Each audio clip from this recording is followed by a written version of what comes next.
life with Belle. Yeah, I said the live show is starting soon, so keep your YouTubes tuned to Thread Life with Belle, with Belle, with Belle. On YouTube starting very soon, so stay tuned. Belle is getting ready for you.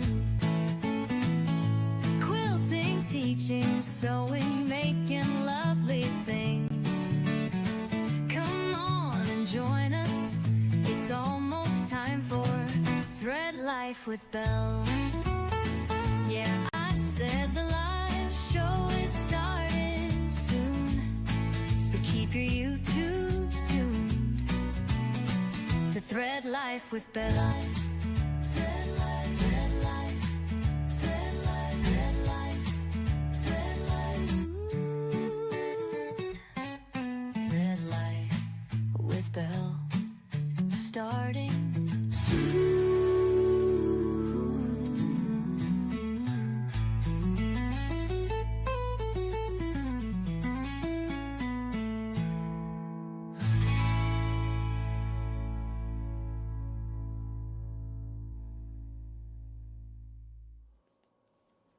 Happy Saturday night, quilty friends. Welcome to Thread Life with Belle here in my Seam Sew Me studio in the very bitterly cold Washita National Forest here in Arkansas.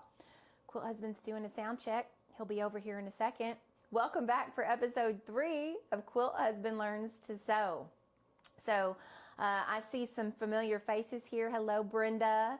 Hello, Miss JB. Thank you to Miss JB. She's a Threadmaster member here of the channel. And to those of you that are joining that are Threadmaster members. Hi, everyone. Thanks for tuning in tonight. Yeah, episode 3. Episode 3. Can you believe you've done 3? I've made some progress. You've made progress. Yes. Practice makes progress, as the saying is. So we had to skip last weekend. Quilt Husband's mom passed away rather unexpectedly. And so we had to skip last weekend. I think we kind of let y'all know that might be an issue for us. Yeah. And we had a big ice storm, too. Had an ice storm. About 5 inches of sleet, and it froze to a solid sheet ice, and it's still pretty much a frozen solid sheet ice out there. We've heard reports of roofs collapsing, and it was very heavy. I went out and shoveled a path for Belle to get to her studio, and it was as heavy as 12 inches of snow to shovel it. So it's a very dangerous situation. The roads were very slick. I think we didn't leave for a full week. He just got out Thursday to go to our local grocery store. Yeah. But our neighborhood is still like really slick. The driveway, like all of that. It's not really quite safe yet. So, and now the temperatures are pretty cold. It's like 22 degrees. But guess what? Starting on Monday, it is going to be 60 degrees. Yeah. And 70 I saw on Friday, I think. Really? Yeah. Yeah.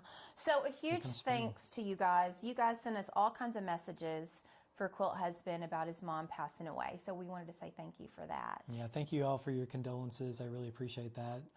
I heard all of them, and it was really heartfelt, and I really appreciate that. So thank you so much. Yeah. So we're back. We're back. And what are you making? I'm making 4-patch squares. That's right. Remembered the 4-patch. So for those of you that may be a little new tonight to Quilt Husband Learns to Sew, this is episode 3. The first episode was him learning the Juki semi-industrial sewing machine. So that's now kind of his main machine. And then on the second one, you learned how to sew your first 4-patch. Mm-hmm. Pressing, right? 4 patches. Yeah, here. he made 3 on our last one. Yeah. He's got 3 of them. And so he's making a cat bed. That's his first project, is a 4-patch cat bed for our cat Tripp, who needs a new one. His other one is old and dirty. So he's got 6 blocks to sew tonight, or 6 little 4-patches to sew. And then he's going to learn how to make a quilt sandwich. And if time allows, he'll do some quilting. I'll show you how to use the walking foot to do some quilting on there. Yep. And then next weekend, he's going to learn how to cut binding, press binding, and add binding to the cat bed. Yep. Are you excited? I'm very excited. I'm excited to continue to learn and grow, and I really enjoy having this hobby and working with my hands, because I work mostly on a computer, as most of you know, and so I use my brain a lot and not a lot of my hands. So to be able to make things with my hands is really cool. So I'm really enjoying it. Plus, I get to be with my wife and partake in something she enjoys too. So I really like that. Well, it's funny because when I first started quilting, this will be my 6th year. I remember when I told him what I was going to be doing and turn it into like a second business, because I have another one that I do. And he kind of looked at me like, quilting, okay. And now look. Well, I encouraged it because, You did. it's one of those things like when you have a hobby, and you're spending money on things and, you have opportunity to sell things. It's like, well, why not just form a business around it, because then you can write off those supplies and, try to sell things and just, try to really excel in the business side of things. And well, I guess what I should have said was, I think what it was it was a little scary too, because I was working for a company. Yeah. And I went out on my own for both businesses at the same time. So I still do what I used to do for a company, but I do that on my own now. I have my own LLC. And then this one, he did encourage me to turn my hobby into a business, but I don't think you thought it would lead to all this, did you? No, I mean, Not initially. I had no idea because I didn't know anything about quilting and sewing. So. And now we know that he's a sewing machine. There's this whole world out there with all of you beautiful people joining us on this journey. So thank you for showing up tonight. And it's been really inspirational to hear all the stories of husbands who have been watching and, even some of them joining in with their wives to partake in the hobby and learn how to sew. So really awesome inspiration. It means a lot to me to inspire some of you to do the same. So Yeah, I got 2 emails this week, literally, that said, my husband has watched both episodes with me and he's going to watch the next one, right? So we were just really tickled. So it was really fun to get all that feedback. Yeah. Oh, yes. Oh, I'm still getting used to this. Thank you, Brenda. Don't forget to like, subscribe, share with your friends, all that stuff on the channel. That helps in the algorithm. Thumbs up.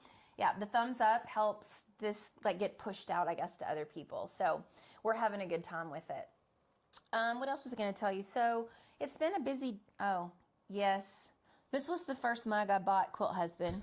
It says world's best quilt holder. And there's a story behind there's this. me. There he is holding up the quilt. Except for this guy has hair. I don't have hair, but.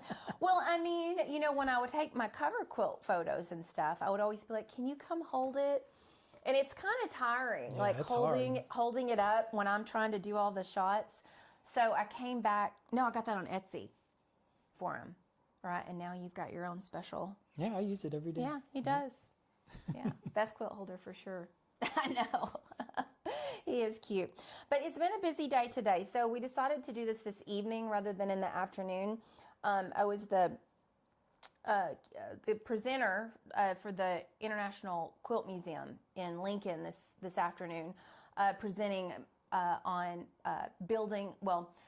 creating the art of creating a welcoming quilt guild. So a lot of the other work that I do within this business is I do a lot of consulting and go in and do a lot of training with boards of directors for quilt guilds. Now, how that came about was because my other business, not quilt related, I work with nonprofits throughout the country, virtually and in person.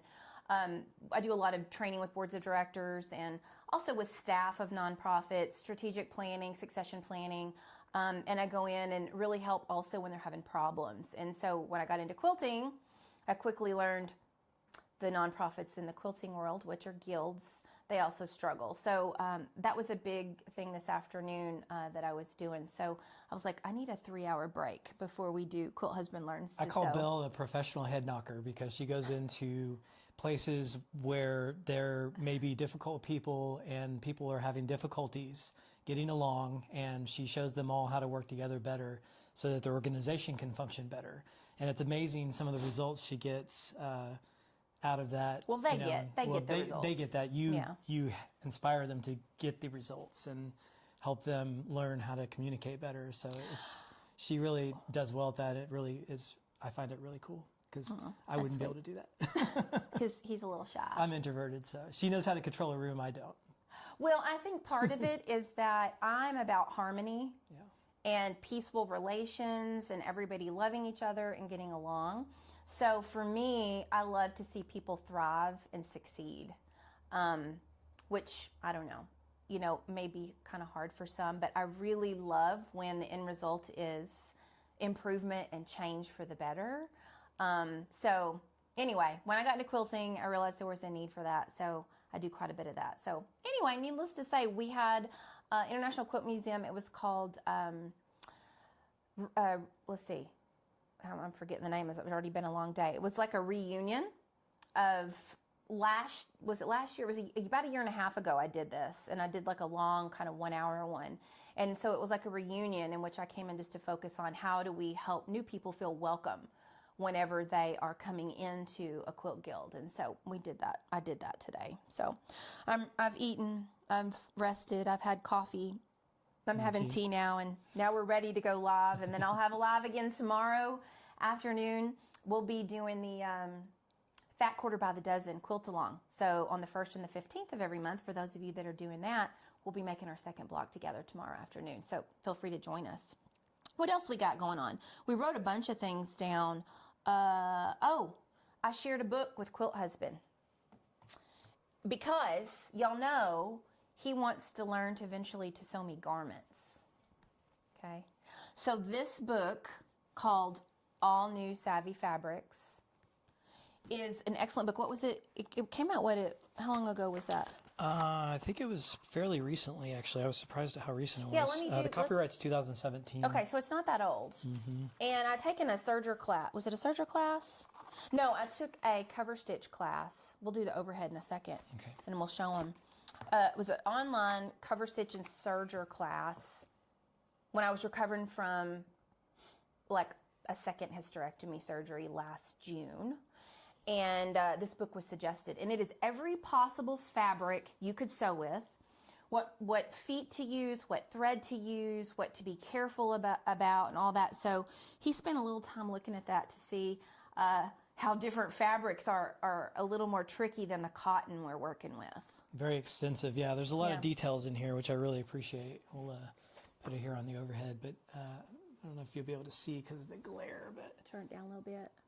Just turn it all the way off. There you go. Yeah, y'all can see it better that way. So, rayon and viscose, which is bamboo.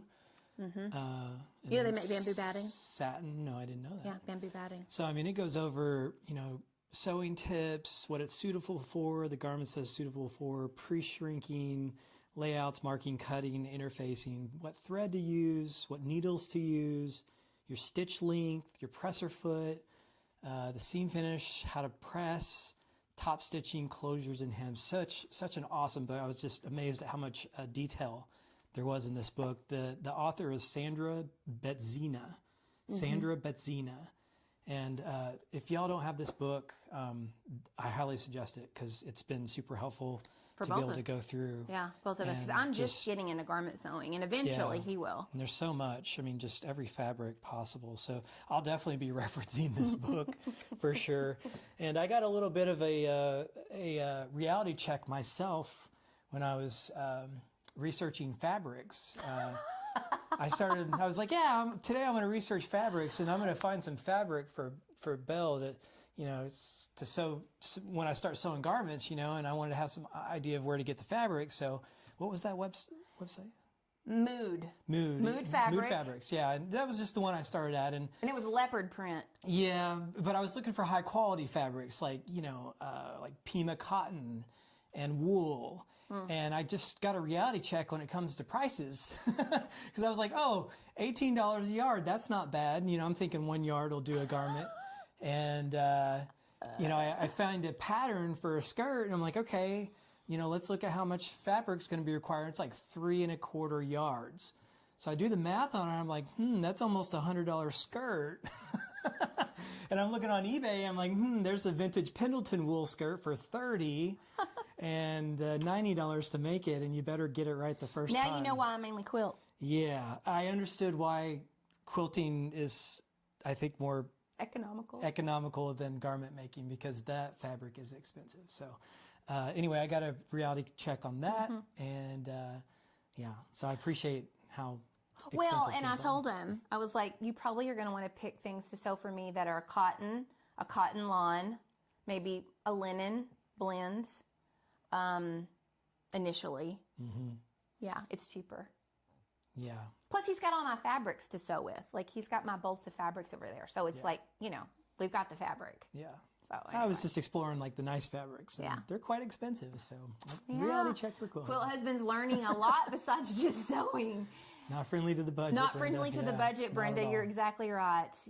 You would go back to sewing, clothing, but there's no way with the current. I know. I mean, it's hard because it's so much cheaper, you know, getting it secondhand, getting it at TJ Maxx. If you do buy it brand new, or I mean, if you go to Dillard's and get it, it's really expensive. Even on eBay. I mean, even if you don't go to Goodwills or thrift shops, you know, I mean, eBay, I set up searches on eBay that are real detailed, and I can eliminate things I don't want to see and only see what I want to see and below a certain price point. And, you know, you've got, like I said, vintage Pendleton wool skirts that are beautiful, high quality made, and they go for about $30 or less even. Although the sizes are different. The vintage sizes are different. Yeah, I'm a size 10 now, but a vintage size is a 16. It's like a 15, 16. Yeah, so don't let that mess with your head. Yeah, so the vintage size is basically you just multiply by 2 and that's your size. So, you know, if you're 15, you have a 30 waist, 16 is 32 and so on.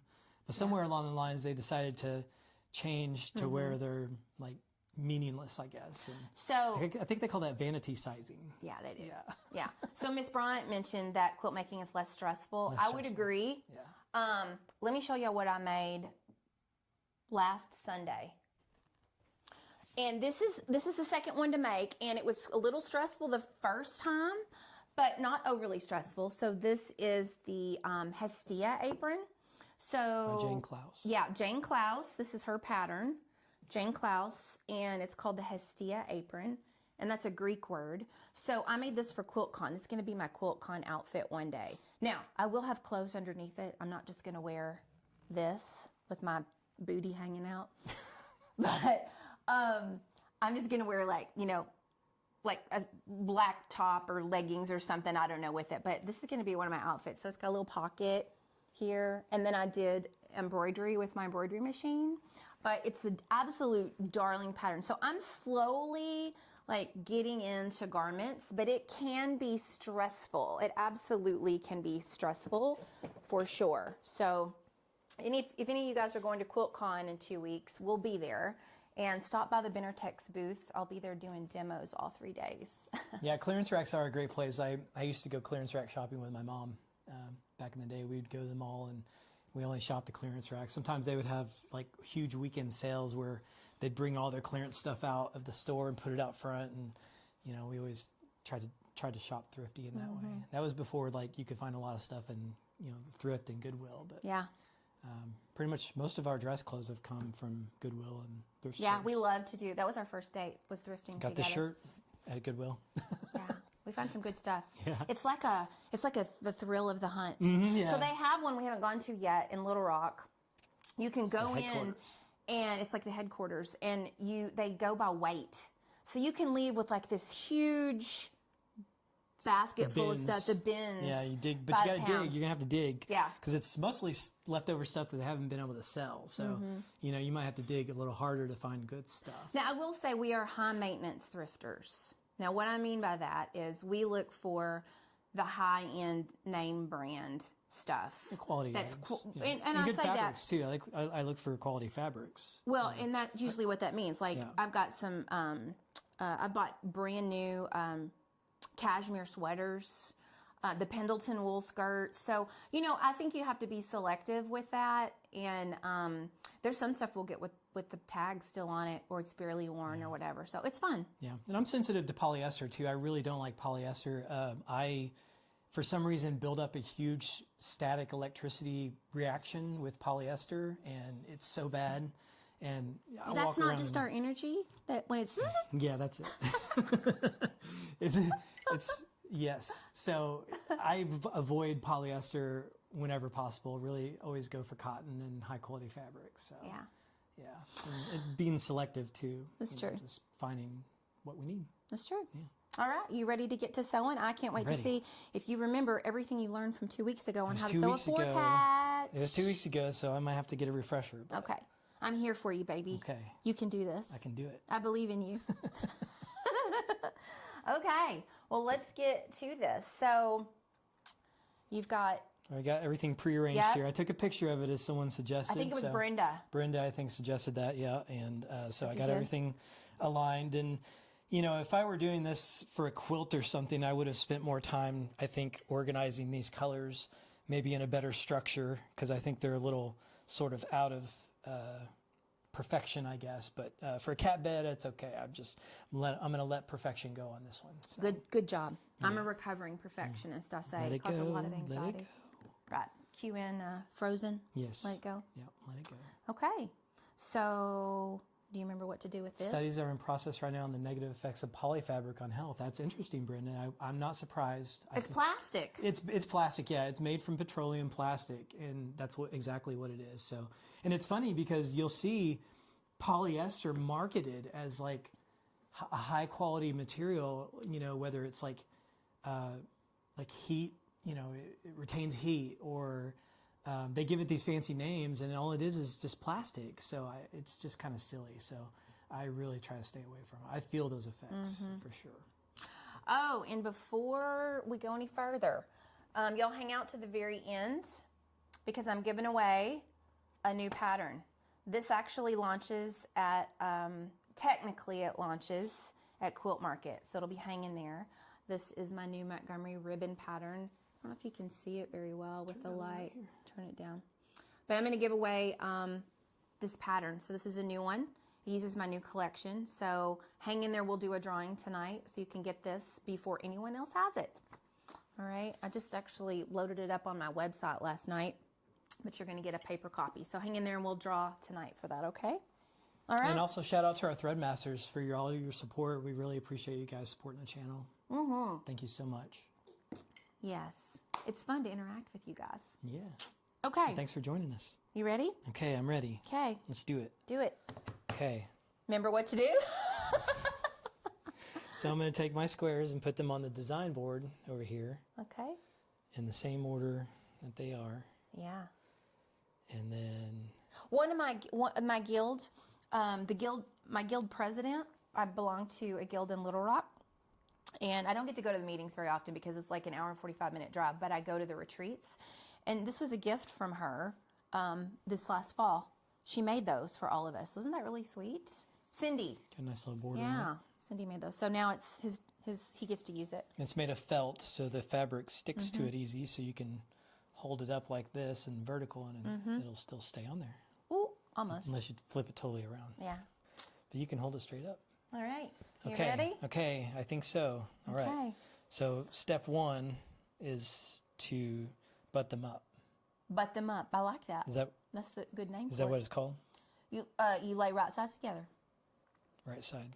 So right side to right side. That's right. Okay. And then what are you gonna do? And then I'm gonna sew one side. And you can chain piece. So you remember what chain piecing means? Yeah, chain piecing. I stick them together like this, and just continue on. That's right. Okay. And then you cut the thread in the middle and go press. Okay. But you got to press opposite. So with these, you can press to the dark side because you've got light, dark on these. So the easiest way for you to remember is you'll press to the dark so side. this one will be this direction, and this one will be that direction. Right. Okay. Yeah. All right. You ready? Okay. Okay, I'm going to go sit next to you and I'll support you.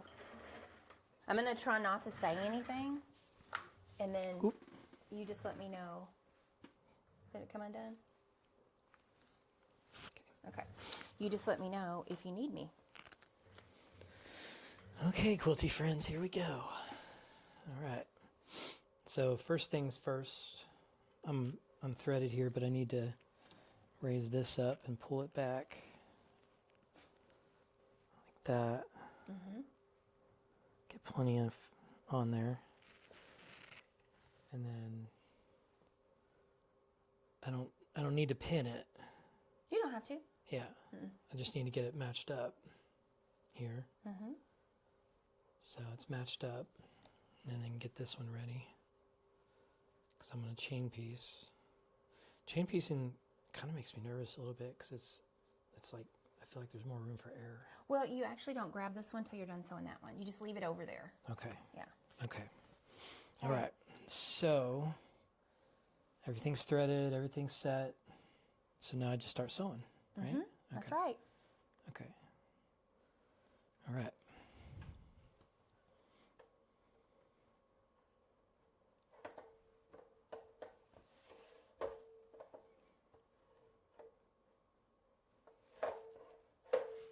Your machine on? Is it? No. It's not. You didn't turn your machine on. Oh. Oh, okay. The light. There you go. There's so much light. It looked like it was on. Okay. Yeah. It's like failure to start here. Okay. Gotta rev the engine. Okay, here we go. Remember, you start with your needle up or down? Start with it down. Why? And do you need to use the hand wheel? No. Well, you can. You can. Only to go forward. Right? Or you could use the button. The button, needle down. That's right. And why do we do that? We do that to keep the thread from tangling. Yeah. You'll get these big old nesting things on the back sometimes. Okay. Some people use leaders and enders, but because this is a straight stitch machine with just one hole, it doesn't usually eat the fabric, especially if you have the needle down. Okay. All right, so now my needle's down. We start with needle down. Okay, here we go.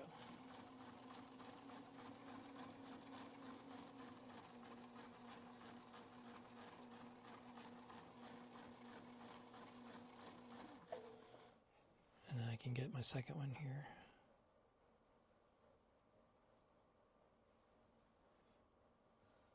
Get it ready. Just have to make sure it's lined up here. So now, is that right? And you can leave a teeny little space in between because you're going to snip that with your thread cutter over there. Okay. All right.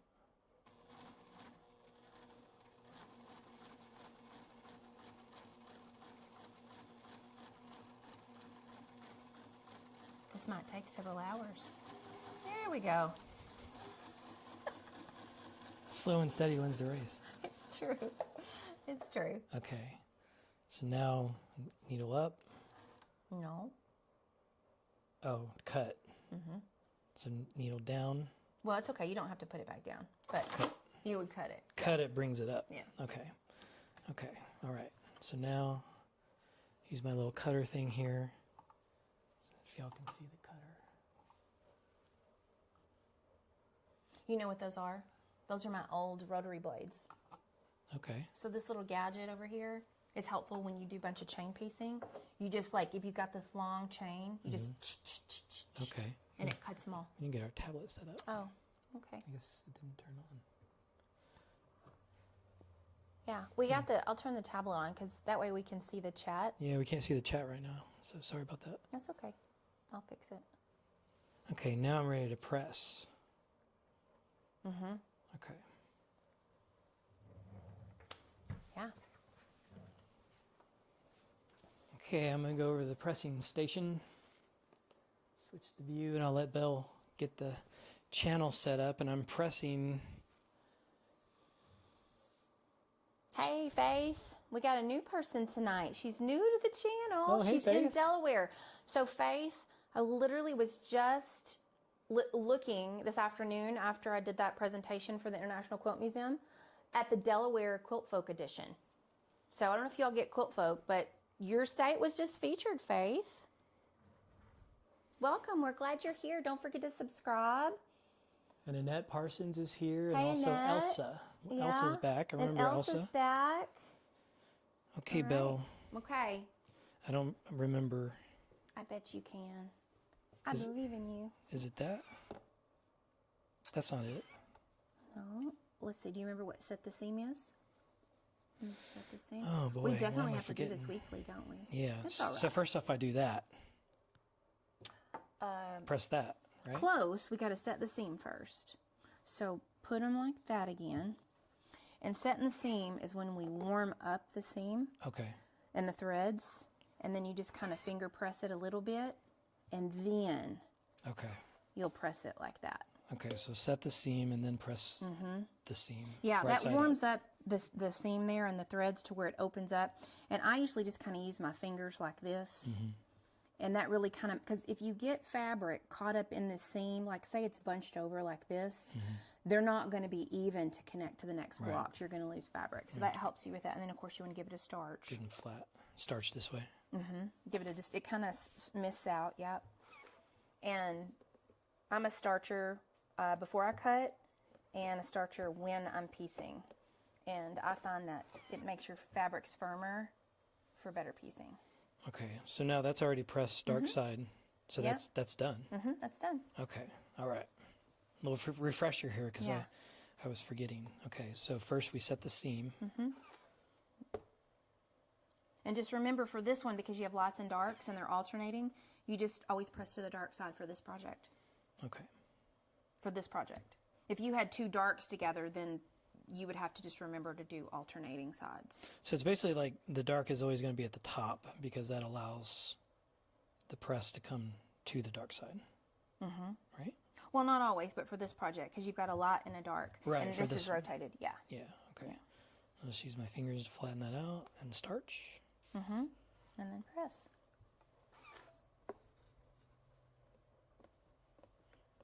It's wild how you can forget in 2 weeks, isn't it? Yeah, there's a lot of little steps. I was afraid that I was going That's to okay. forget some details. Okay, so that's It's all right. So these are done.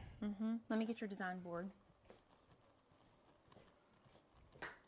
And you can actually go ahead and, if you want right here, you can just go ahead and nest your seams on the board and then just take it over and you'll be ready. I'm going to snip this. It's kind of Is that annoying you? Yeah, it's kind of in the way. Okay, so now I got my design board. Here's my square. Now we're going to go back to the machine. Oh, you want to nest it? I would nest it over here. It's probably a little easier to nest over here since you're standing up. Do you remember how to nest? You gotta make your seams kiss. They butt up and kiss each other. So right sides together, Yeah. and then you make sure you're... Now, remember it's important that it nests in the middle more than on the ends. Okay. Do you know why? Just because you want it to align once you sew it. Yeah, you want your seams there to nest perfectly, because if you're off a little bit, for example, say this was off a little bit, no one's going to see that because this will be caught up in the seam allowance when it's stitched to the next block. But this, they will see. So once you get that exactly kissed up like that, then you can pin it. Okay. Yeah. So it looks like it. Looks like it's good. Yeah, did good. You don't really have to It's worry good on about both this sides. side. As long as it is on this side, then it'll be lined up the rest of the way. Okay. And then I take a pin and pin it. Do you remember how to pin it? I pin it from the top. You kind of weave it. And I tend to do it on this side here. Okay. So you kind of weave it through. Down and then... And it can be real easy to poke your thumb right there because you've got to use your thumb to kind of get that in like that. So that, like that? Yeah. Okay. And that keeps stuff from shifting. Some people may not pin, and that's totally fine. But since I know you well and you like things to be just so, pinning's probably going to be your friend. Okay. Okay. I'll be pinning a lot. Okay. All right, we're going to go over to the machine now. Okay.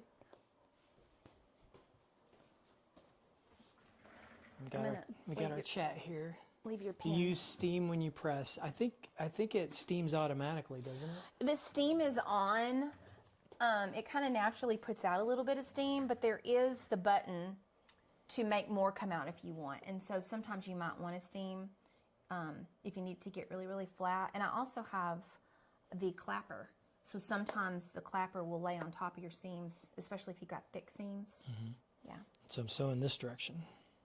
Okay. Yeah, you're always sewing down the side you pin. That helps you remember. Okay. Sew down the side you pin. Okay. Remember what you do first?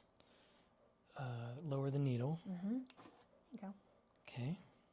Now I can go. Now you can go.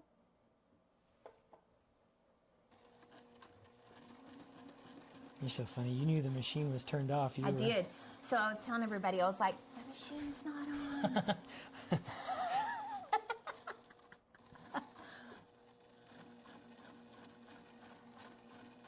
Look at that, just sliding that pin right out. Kind of getting a little off there on the stitch. feel like it's kind of buckling a little bit. We will soon find out when you open that up if you're going to have to use jack or not. Oh, I hope not. I don't really like jack. Okay. All right, raise that up. Jack the seam ripper. Okay, please be good. It's pretty good. It's about Pretty good. That's about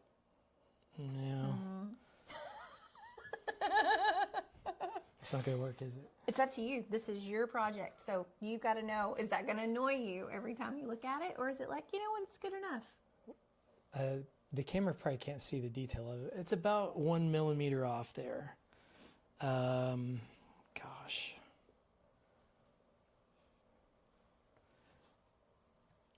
I think it'll be okay. Okay. I think it's close enough. Okay.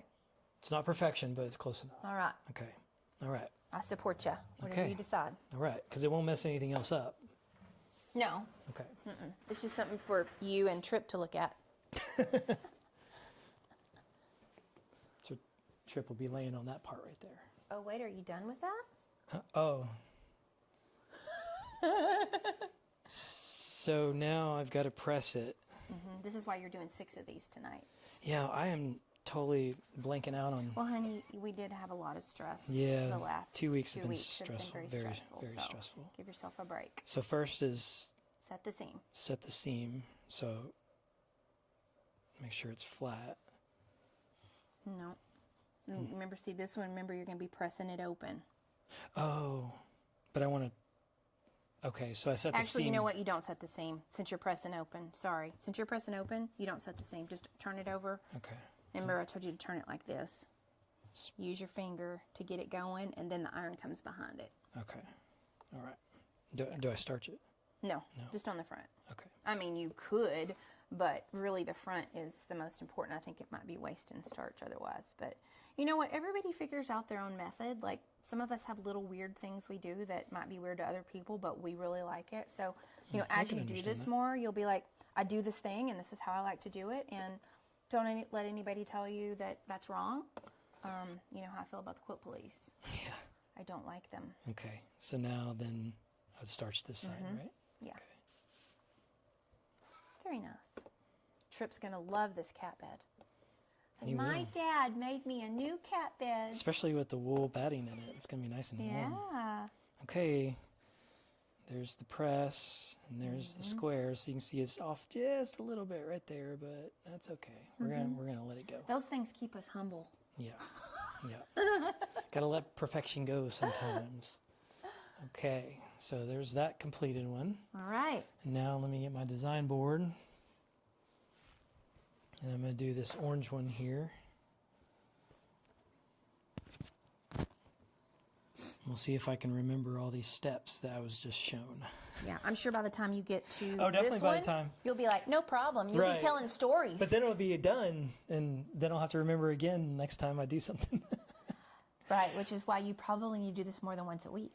Yes. Right? Yes, practice makes progress. Okay. Yeah. Okay. All right. Back to the machine. Okay. I'll get my So, tea. right sides together. I'm going to get some more tea. Okay. Right sides together. And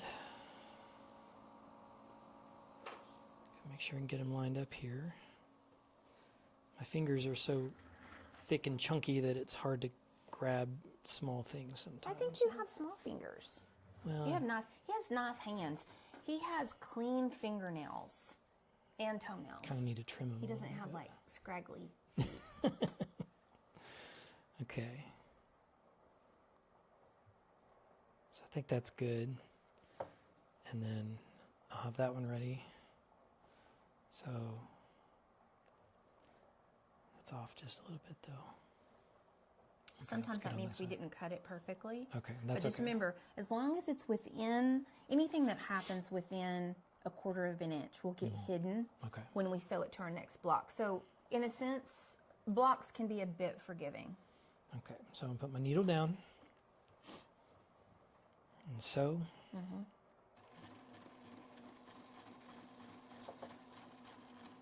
Are any of you guys in the kind of the snow that's happening on the East Coast at all? I think it's the Carolinas that are getting Is it the Carolinas? I Okay, think. we're done with it. We're glad. Okay, now I get this one ready. It's wild how it can be like, you know, last night it got down to 11. He built a fire today so that the house stayed warm. We live in Got the house up to almost 80 today with the sun and the fireplace. We live in a partial underground home. It's like a Frank Lloyd Wright inspired underground home, and it's all windows from the entire, from floor to ceiling through the whole house. Through the front, the front of it, yeah. And it was built so that the sun would come in and warm the house. So when it's sunny, I mean, Even if it's cold, it really warms the house, like anywhere from almost 10 degrees plus. So that's really nice. It's like having free heat. yeah. Okay. And it'll be cold again tonight too. But then by Monday, it's going to be a high of 60. So we can start getting out and about, which that's good.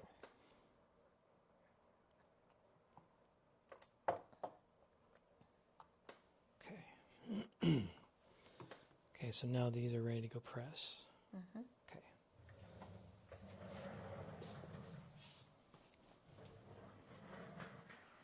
I might cut you some more batting so that this is a thicker cat bed while you're doing that.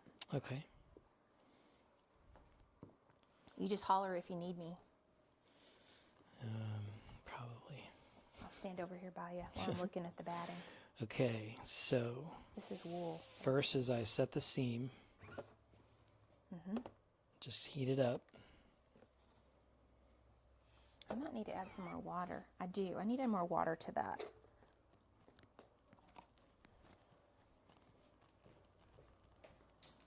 And then with this project, it's dark side up because that's the direction the seam will fold to.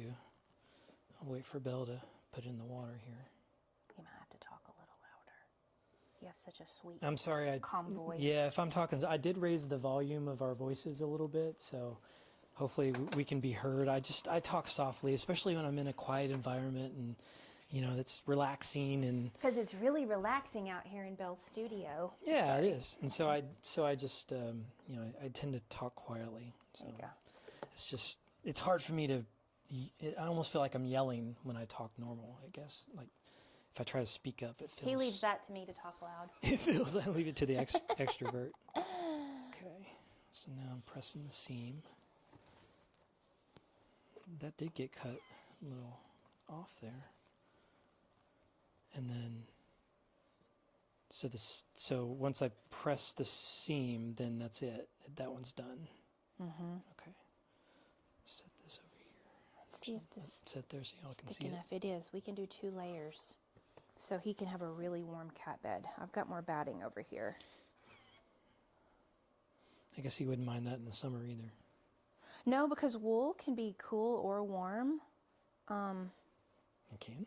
Yeah, I've heard that before. I've heard people say that when you use wool, it can like keep you cool and warm, which I never quite understood that. I need to do some research on that. Do y'all know, is that true? I don't know about that. I can't imagine that being true, but I've heard that more than one time. I need to research it and fact check that. Okay, I think I can layer this. We can do 2 layers for Tripp. So we got the folds to the dark side, and the seam rather to the dark side, seam to the dark side. So these are done. Is that right? I'm done here? Let me see. Okay. All right. Yep. Back to the machine. Ooh. Don't look. What did you do? I might have accidentally The brown goes here, messed up your system here. and the green goes here. There's a blue one missing. Uh-oh. Oh, no. Okay, you go so I'll look for it. Oh, there it is. Okay. Found it. Whew. You switch to the machine, please? Yeah, Thanks. there you go. Okay. Okay, so right sides together. And I'm matching the seam centers, which is really the most challenging part here. Sage Garden and Art Studios is in Missouri. Where out in Missouri are you guys located? I'm originally from Springfield. Sage Garden Art Studio. Oh, that's awesome. He's learning to quilt. Your husband's learning. That's great. Is he watching with you? Yeah, Quilt Husband's from Missouri. We lived there for a while. What, Originally 7 years? from Springfield, in the southwest part of the state. I was born and raised there, and finally Belle brought me to her home where she grew up. Okay, so that's not... This is the hardest part. Making him butt up and kiss? Yeah. You need your pen. Oh yeah, I forgot to pin it. It's okay. I mean, you can technically pin it here. You don't have to pin it over there. It's just a little easier when you're standing. Sometimes standing up. I think so. I could see that. Okay. Hopefully I get this. But you got to figure out your system. Like, some of the things I'm showing you are kind of what I do. And if I think of a second option, I'll tell you. And then you guys too. If y'all have little tips you want to drop in the comment box for Quilt Husband, absolutely do that, because he may decide he likes to do something a little differently than how I teach him to do it. Oh, yeah, they're in Springfield. Oh, really? Oh, wow. Yeah. Well, Cool. hey. Awesome. Yeah, I grew up in Springfield and still have some family in Springfield. Okay, I don't think these were together, so I'm doing this a little better. I really don't want to use Jack. I really don't like Jack at all. I feel like He's named this Jack. when you have to use it, Jack the Seam Ripper. I want to try to get it right the first time. So I know. Hey, Richard. So Richard is her husband's name. He's watching. So we are in the Washita National Forest in west central Arkansas. So we're located about 30 miles from Hot Springs. We are in Montgomery County, the quartz crystal capital of the world, and I personally think it's the most beautiful county in the entire state. But It's a lot of really tall pine trees here. We have some mammoth pine trees out front and of cedars. our house. Are huge. Just like I've got a quilt retreat. 5-story building. Yeah, I've got a quilt retreat center here. So if you've got your quilty friends and you want to come, got up to 2 houses, so I can have up to 10 people. And usually the quilting season for retreats is usually like March through November. And then usually kind of December, January, February, it's colder months. But I still think that's a great time to quilt, as long as the weather's decent. Yeah, Arkansas is beautiful. It really is. I enjoy it here. It's funny because he says he feels like he's on a constant vacation, because we're on 3 acres right now. But the thing I miss about Springfield, though, are the roads. So when you go to Hot Springs, the roads are just everywhere. They're curvy, and they've got like 4 and 5, like 5 and 6-way intersections, and stoplight next to a stoplight. And Springfield was very grid-like. You could go north to south and east to west in a straight line, any direction on almost every street. And it was really easy to get around, and I do miss that. He complains when we go to Hot Springs. Woohoo, it's good. You did it. Yay. That one's perfect. Okay. All right. I'm glad I repinned it, because I don't think it was right the first time. Okay. All right. So now... Now, when you get really efficient this, you can have all your squares over here, and you can sew them all at once the same time. and go press them all at once. Okay. Right. So now you're just kind of getting used to your system. Got to get the steps down. Yeah. Okay. Okay, we're going to go to the pressing station. Oh, so as far as quilt retreats, so the quilt retreats are usually self-led. So what happens is you grab your, however many quilty friends you want to bring, up to 10, and you just contact me. There's like a group coordinator. So whoever's in charge emails me and says, these are the dates we want to come, or those dates open. And you really work with your friends. You collect the money from them and all of that. I do all the communication with the group leader and send the liability waivers, because the Quilt Retreat Center is located on 45 acres, and there's bluffs on the Ouachita River. Hiking trails, walking trails, river access. All that kind of stuff. So beautiful property. I come and meet everybody after they get there and deliver a homemade pie that I make when I'm in town, if I'm not out teaching or training or something like that. And we did good. But I will say I am going to be hosting myself hosting two for the first time. Normally, I don't host them because there's a lot involved with putting strangers together that don't know each other to make sure everybody's happy. And I've been a little bit nervous about that. But I have so many solo quilters I have a Facebook group called Seam Sew Me Retreats. And there's some solo quilters that need friends to quilt with. So I'm going to host two this year. One of them will be getting a group of 10 people together, and then the other one is going to be called the Grand Retreat, and it's for grandmothers and granddaughters. So I'll have 3 sets of grandmothers and granddaughters. There's details on your website. Not yet. Well, I mean... the retreat center, yeah. So Sage Garden Art Studio, you can go to my website. It's www.seamsewme.com. All the retreat information's on there, if you want to take a look at that. And it's Springfield's only 5 hours, 4.5 hours. 6 hours, I think. It's 3. Is it 6? It's 5 hours? It's 2 hours plus yours 2.5. It's 4.5 hours, 4.5 to 5 hours, which isn't about bad. 5 hours, yeah.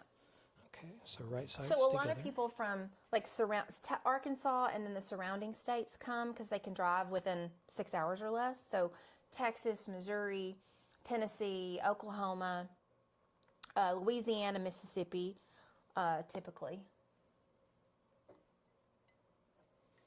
And we've got photographs and a movie that I made as well on the website, so you can really get a feel for all the amenities. And it's a brand new, newly constructed house, single level. One of them is. Then there's a second one. Second overflow house. One house will sleep 6. Plus there's 2 RV spots. So if you've got RVs. And then there's a second home right on the river. That was my grandparents' home that we've turned into an Airbnb, or it's lodging for if you've got more than 6 people and they need place to sleep because they don't have RVs. Look at you. You didn't have to ask. You remembered. Starting to get it. You're getting it. Yeah, just check it out. I think Springfield got quite a bit of snow. Did you guys get a lot of snow up there? I know schools were out for, I think, 3 days at least.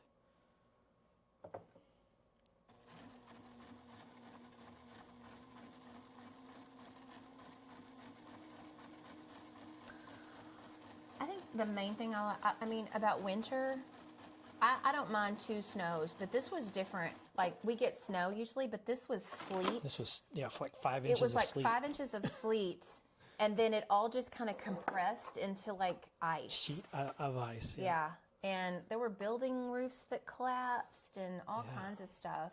It's terrible. Yeah. We didn't lose power, though. And we had plenty of wood. So Quilt Husband built some fires. Our cat was Tripp was passed out in a fire coma. Fire coma. Because it was so nice and warm and toasty. Okay, I'm going to go over to the pressing station. Okay. Going back and forth and back and forth. Oops. Pressing. Got about 5 or 6 inches of snow in Springfield. Yeah. I miss Emo's Pizza in Springfield. It's one of the things I miss. And I used to eat Chinese a lot too, although I probably shouldn't eat Chinese. You don't anymore.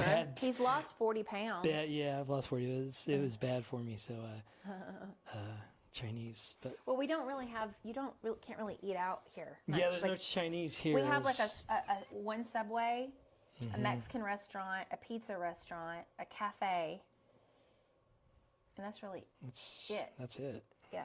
Oh, and a breakfast, like a donut shop. Yeah, we get really good breakfast burritos from there sometimes. But we really don't eat. We don't eat fast food anymore unless we're in a pinch and when we go to Hot Springs.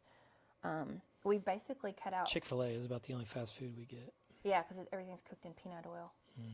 But usually, like, we don't eat bread much. I'll bake sourdough. Now, I did bake some sourdough during this, like, snow sleet storm.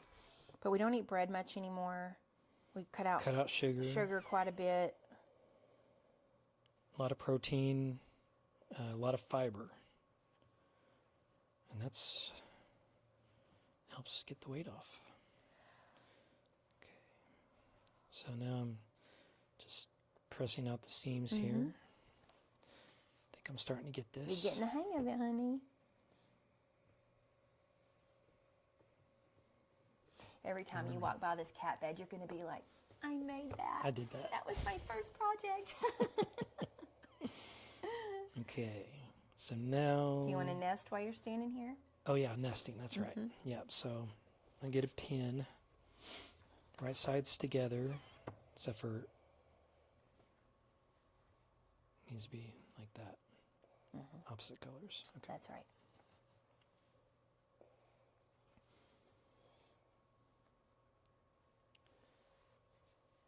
It's the hardest part. It's getting those matched up. I think that looks good. So, you like to... Did you say you like to pin on the seam side? I usually pin on the non-seam side because it's less Less fabric. fabric. Yeah. Okay. And this pin might be, we might have to retire that one. That one's bent. Bent. I'll throw this one out. Yeah. Those are my favorite pins because this is silicone. So if you do happen to iron over them, it won't melt, which is nice. They're called magic pins. On the sewing show, they just sew right over the pins. I'm like, I'm surprised they don't break their needles off. Well, some people do sew over pins, but, you know, that's up to them. I don't, because the one time I did when I was learning to sew, I sewed over it and the needle broke and it flew off and hit me in the face. It almost hit her in the eye. Yeah, so I was like, oh, this is why a lot of people don't sew over pins, so I do not. Okay. Okay, is that nested really good? I think so. So here's, sometimes that might make you wonder. If this, we got a little showing out up out here, that might make you wonder, just to double check it. Okay, so that means there was just a little bit off on the cutting, which is totally fine. That'll get covered up in the seam. Yeah, okay. Back to the machine.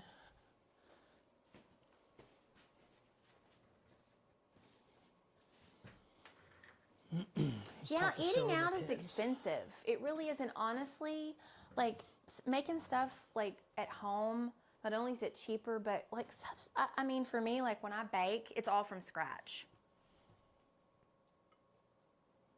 Except the one time I do Trader Joe's. Do y'all have Trader Joe's where y'all are? I don't think there's one in Missouri. Maybe in St. Louis, not in Springfield. So we have a Trader Joe's in Little Rock. It's the only one in the state. And so when we go, sometimes for some of my doctor's appointments, or like if I have to fly out of Little Rock, which is an hour and 45 minutes, we go to Trader Joe's, and they have the best organic cinnamon rolls. Oh, yeah. It's like they're biscuits, but they're not overly sweet with the stuff drizzled on it, and it's all organic ingredients. And that's the only time, every so often, if like I need to take something, you know, to a get together or something, or just like a treat, because we don't really eat a lot of that stuff anymore, I'll get those biscuits. So try the organic Trader Joe's cinnamon roll. They come in like, you know, the biscuit container, and they're not overly sweet. So just a little tip there. Nailed it. Oh, so Brenda uses fresh milled flour. It's hard to eat the other breads now. I know when I make my sourdough. Oh, she makes a killer sourdough. Yeah. So good. Just made one this week. I know. Actually, it's still sitting in there. We need to eat it. Yeah, because it's only good for 3 days since there's no I'm really sensitive to bread, so but I can eat the sourdough bread. Well, there's no preservatives, but it's going to go bad because I think I had one piece. But I use organic bread flour. I've never done the milled flour before. There's quite a few things we like from Trader Joe that you really can't find anywhere else. Like there's a sweet chili corn salsa, and I just love it. I put it in I mix it in with like tuna salad to make like a tuna salad. I don't like it. It's so good. It kind of adds a sweet spiciness to the tuna and kind of mellows out the fish flavor, which I don't really care for. It's a really good, high protein, high fiber meal. I had a friend give me sourdough starter. I learned to make sourdough at the early part of the pandemic when there was like no bread on the shelves. So I was like, okay, I'm going to learn something new. And I named... That's when she started Jane. Yeah, Jane. Jane Doe is my starter. But Jane Doe didn't make it here to Arkansas. She did not survive the trip when we moved here 2.5 years ago. So my friend Jerry, we have like, it's called Hometown Neighbors, like sewing. It's like a sewing, crafting, all of kind of that kind of fun stuff. She gave me some of her starter, and this is the best starter I've ever had. So I just keep it in the fridge and feed her every so often. I guess I probably make bread, what, 3 times a year? A couple times a year. Maybe usually 3 times in a the year. winter usually. Yeah, it's usually We in have the winter soup. when I make soups. She made a good sometimes. stew last week. It was really good. Yeah, I used We ate on that for like 3 or 4 days. chuck roast. I made it right before the storm, so if the electricity went out, we would have food to eat. We had battery backup and fireplace, so we were prepared. And solar panel. I got a solar panel for the battery, so when the sun comes out, we've got heat and we can recharge the battery. But if the sun is not out, then the fireplace is our savior. Okay. All right, now I'm back in the machine. Okay, 2 more to go after this one. Put the right sides together.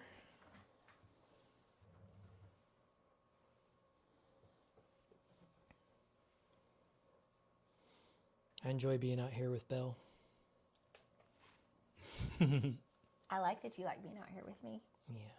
We like to be with each other. She's my best friend. I really enjoy being around her, like You're my best as much as friend. possible. So we enjoy hanging out with each other. We do. We get along really well. We don't fight and bicker and argue. I'm grateful for that because some people, you know, they don't necessarily enjoy being together. So I'm grateful. Yeah, I am too. That one's kind of bent too. Man, I need to get some new pens, don't I? Okay. Kneel down. Mm-hmm.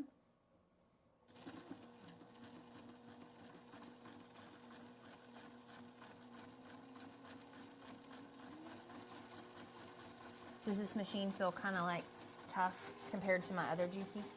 Well, I haven't used your other one.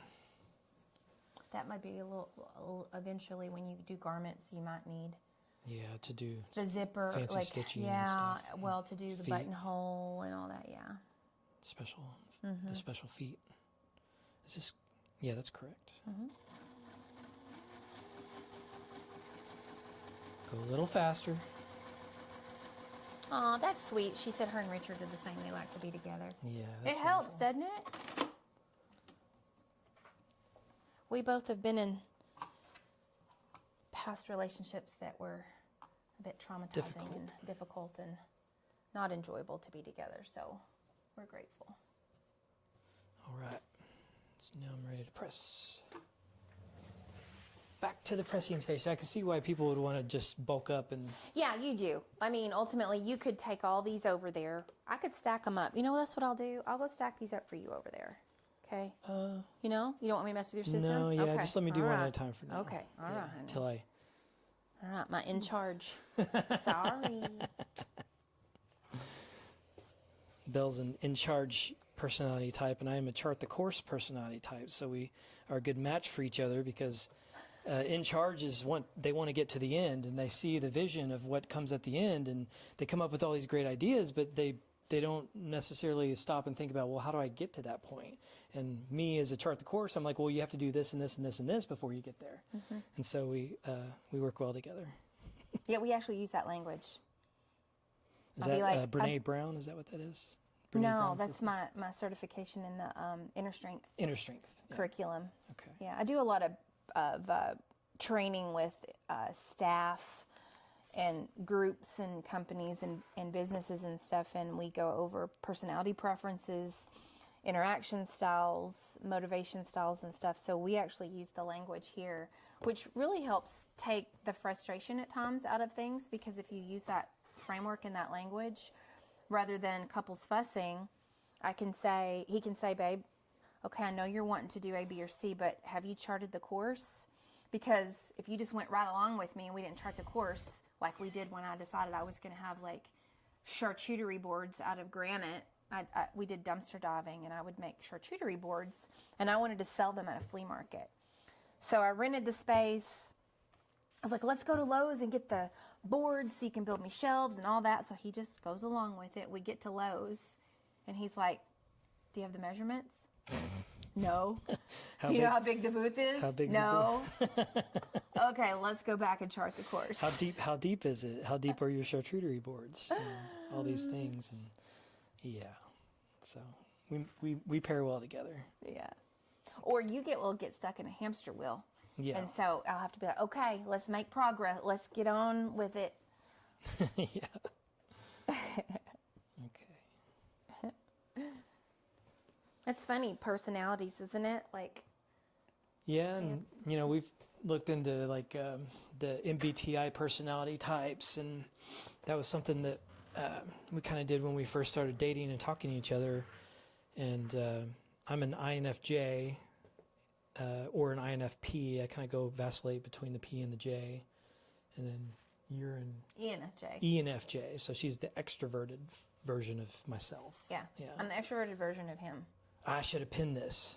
You can still do it right here. It's okay. It's easier standing up. You see, I have a whole new appreciation when I used to watch YouTube videos more, how people can talk and do things at the same time, because it is a little bit of a masterful. It's hard. It's challenging to. So you see how it is, like you go to talking, and then it's like, what am I doing? What did I forget to do? Like. Yeah, I can easily see it's. Yeah. So, thank you for the support of the channel, because there is a lot that goes into it. Pre-job briefs.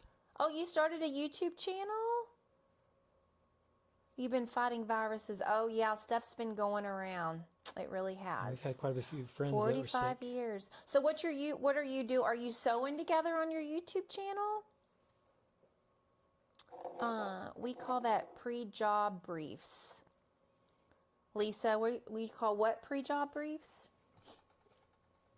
I didn't follow you on that one. Yeah, so Myers-Briggs, you can have someone professionally do it, which is what I do.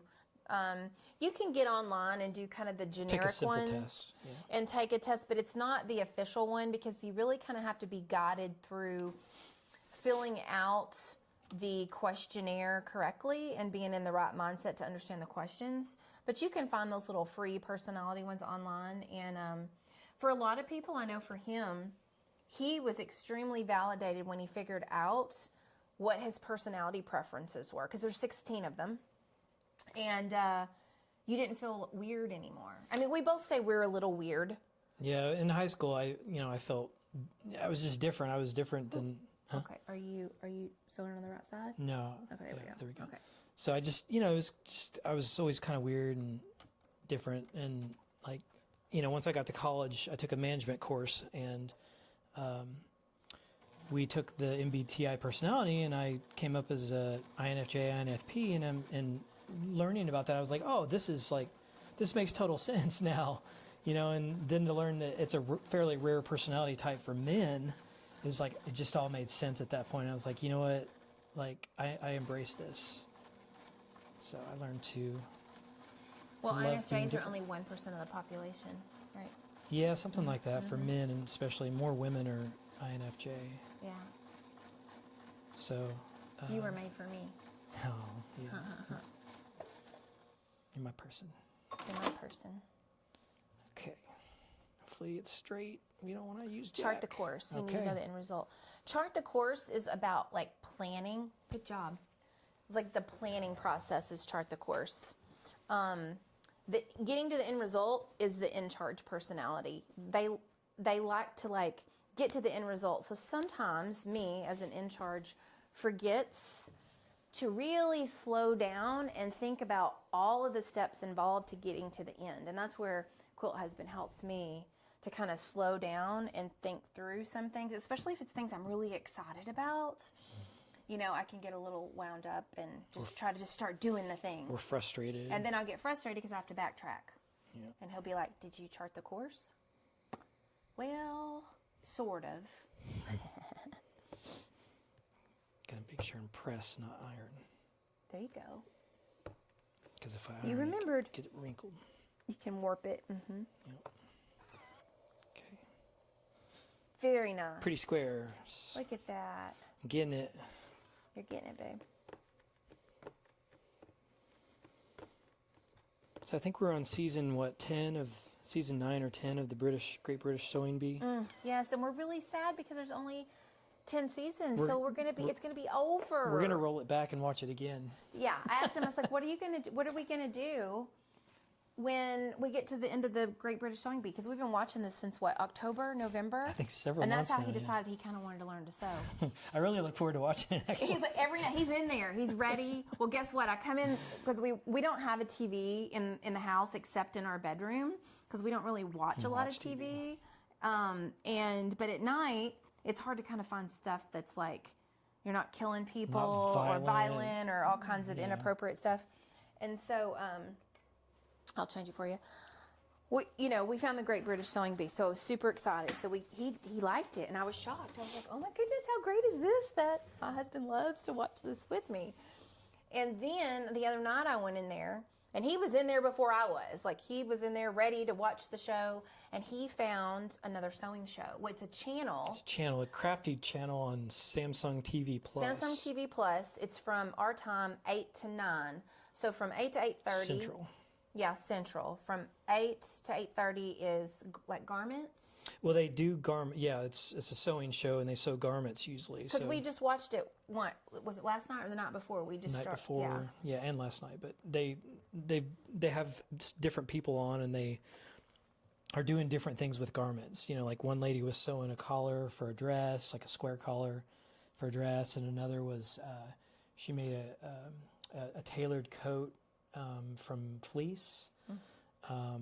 And then someone else was doing buttonholes, I think, and they have like this big brother machine that they use. Yeah, and the show's probably, it looks like probably at least 15 years old, maybe. Yeah, they had like episode 1700, so they had a lot of episodes. So if you have a Samsung TV, there's another sewing show for you.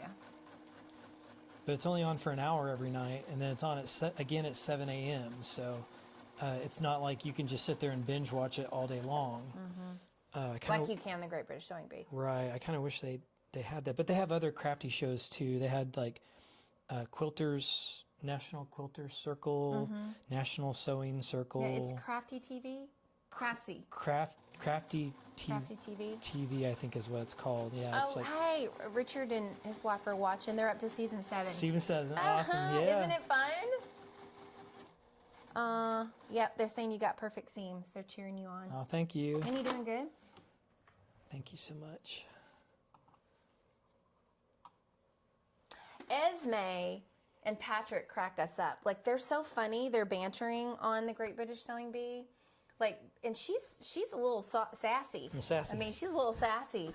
So we looked at pictures of her when she was younger. she was about this big, vibrant red hair. She was like, very much into the fashion world.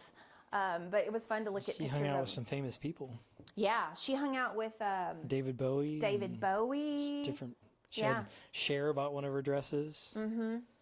So she was very accomplished.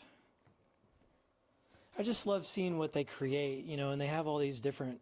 Every week's different, and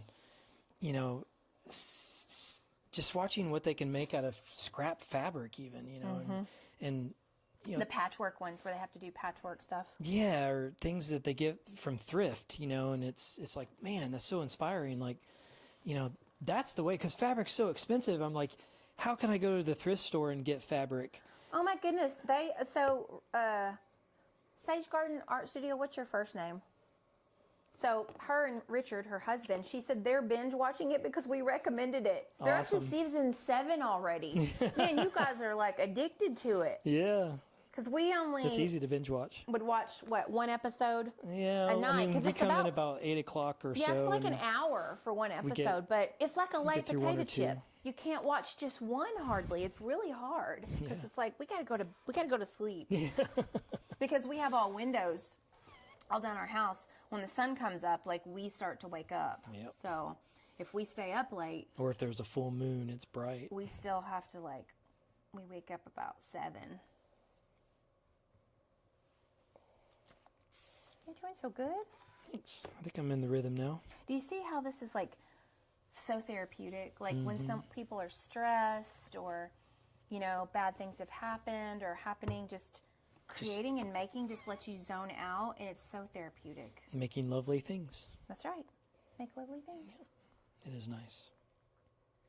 Oh my Now, goodness. you guys, y'all have to, if you go to Facebook, I have a new group called the Lovely Makers Hub. And so it's like a group, a lot of people are posting I'm doing a Scrappy Bomb sampler, so they're posting their blocks that they're making. And then if you make any of my patterns or when you start using my fabric collections, I would love to see the things that you're making with any of those things. So you can hop on over to, my Facebook account. Do something with those. Yeah, I know, I keep tripping over them. But it's the Lovely Makers. I could probably drop it in. I'll drop it in the chat. Let's see. Let's pull it up here. You okay on your own over there? Yeah. Okay. Let's see here. I think There I we got are. I Lovely think I got Makers. the Okay, I'm process going to drop down, this in the y'all. chat for you guys. Yeah, Angela Wolf, she is fascinating. She's so good. So she and I have done lives on SMP, not together, but she was on SMP a lot. And she's actually on that channel we were just telling you guys about, the Craftsy. She's on, but she looked like it was about 15 years ago. She looked a lot younger. Okay, there is the Facebook group, Lovely Makers Hub. So I created that so that when people make any of my patterns or like any of my projects here on YouTube, then I'd love to see the stuff you post. Or when my fabric collection hits the shops in March, you can start buying it and making stuff with it. Ruth. Okay, Ruth and Richard. That should be easy to remember. Sage Garden Art Studio. It's nice to meet y'all. Yeah. Thanks for tuning in tonight. Thanks to all of you for tuning in tonight. As I learn and navigate this world of sewing. Well, all the people here are really helpful. Okay. Oh, there you are, Ruth. I think I found you on Facebook. Do you have a hat on, Ruth? In your profile picture? I think that's you. I found you on Facebook. Okay, and then if you guys are on Instagram, I do a lot on Instagram too. I tend to be better at posting there.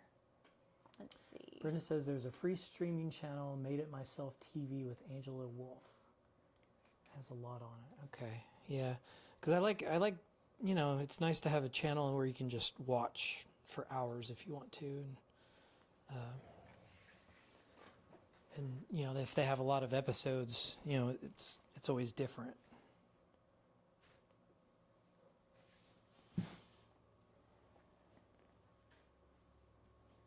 All right. Okay, I dropped those links in there for you guys. The Facebook group I was telling you about, Lovely Makers, and then also my Instagram. So I got them. You just got one more left. Yep, getting them lined up proper. Got the process down. Mm-hmm. Did you have a protein shake? Yeah, protein coffee. Okay, I'm gonna have to have one when we're done. I'm starting to get a little hungry too. We kind of had a late lunch. Yeah, I was presenting for the Today. International Quilt Museum, and we didn't get done till like 3, so I ate at 3, and then I wasn't quite hungry before the show started, so we're a little off on our schedule.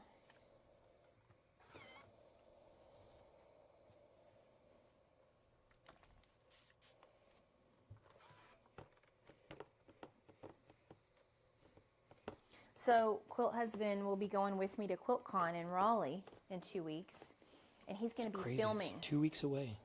He's going to be filming, 2 weeks away. He's taking all the equipment, and he's going to be filming our Benartex booth. So I'll be doing some demos and stuff there. And then he was going to film the show floor, so you guys can kind of see all the booths and stuff. And then he's going to film all the quilts that are hanging, so you guys can see that. So make sure, I'll have all the thumbnails up on the channel here, one for each day, and that way you guys can be there with us, even if you're not really there, and see what that's all about.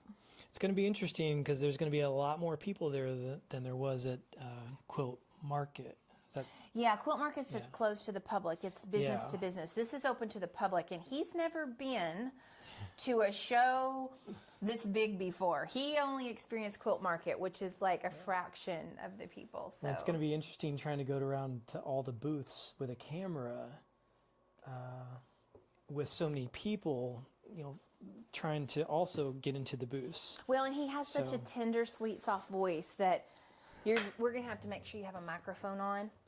Well, yeah. I mean, I was picked up well by the camera. Well, so you don't get overly stimulated. Like you may have to drink some chamomile tea or something. Well, what I have issue with is just getting in people's way. It's like I want to stay out of people's way. I kind of like having my own little space, and when it's shoulder to shoulder, I get a little. I don't want to say I get anxious, but I just feel uncomfortable around like a large group of people. I really liked Quilt Market because there wasn't a lot of people there, especially like walking around the art quilts. That was so much fun because it was so quiet and peaceful, and You sounded like Bob Ross. I could just walk around and talk. Yeah, that's what people said. They're like, Quilt Husband is kind of like Bob Ross. It's like instead of happy little trees, it's happy little quilts. Happy little quilts. And I watched a lot of Bob Ross growing up. So Bob Ross and Mr. Rogers. Yeah. So next year, QuiltCon will be in Atlanta, which is usually can get a direct flight to Atlanta from anywhere. And it's always the third week of February. Miss Bryant, Sewing with Nancy. I've seen some of her older stuff on YouTube, and I know a lot of people love her stuff. I think she has garment. Did she have garment stuff? I think maybe I've seen her do quilt stuff, but doesn't she sew with garments too? Oh, they're remembering when they had VCRs and they could record these shows. Hey, I remember VCRs. Yeah, I mean, I'll be 51. I'll be 51 in April, and we had VCRs and recorded stuff. So I mean, my dad would record MASH every day at 4:30, and he would watch every episode of MASH on Sunday after he went to the grocery store. He had a routine. That was his routine, and every Sunday was MASH, and he saw every episode probably 1,000 times. And still just loved every episode. Last block. And then it'll be super quick. You can chain piece your rows. Well, not really. How are we doing on time? No, you won't. It's 7:20. Okay, that's not bad. So it's up to you if you want to save sewing your rows together for next time, or if you want to finish them. It's up to you. What do you think, y'all? What's your vote? What's the viewer vote? What's the vote? Y'all want to? And when he's done with this last one, we end for the night and do the drawing. And then next weekend he can... I'll keep going. It's up to you. Next weekend he can sew his rows together in the quilt top. We'll see what everybody wants. Are there new things to learn? We've got 224 views, people. I don't know how many people are here now, but... If you look in it looks like 28 are tuned in right now.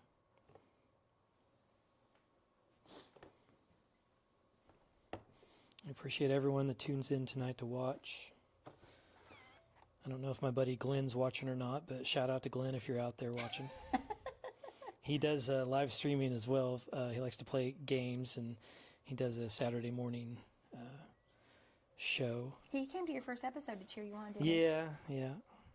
He's on. He broadcasts on Twitch. Well, and it was funny because Quilt Husband, when his mom passed away, he made the announcement on Facebook when all that happened, because he doesn't use Facebook very much. And then I don't think he'd posted on there in like a year it's or been something. A couple years. Long time. Yeah. And so then people kind of wondered what he'd been doing because he hadn't posted in a while. So he did this big, long story of everything he'd done for the last like 3 years. And he mentioned in there that he was on my YouTube channel, Quilt Husband Learns to Sew. I was super proud of him for telling everybody. You know, it felt pretty vulnerable to write posts like that. I don't like to talk about myself, and making posts like that is difficult for me.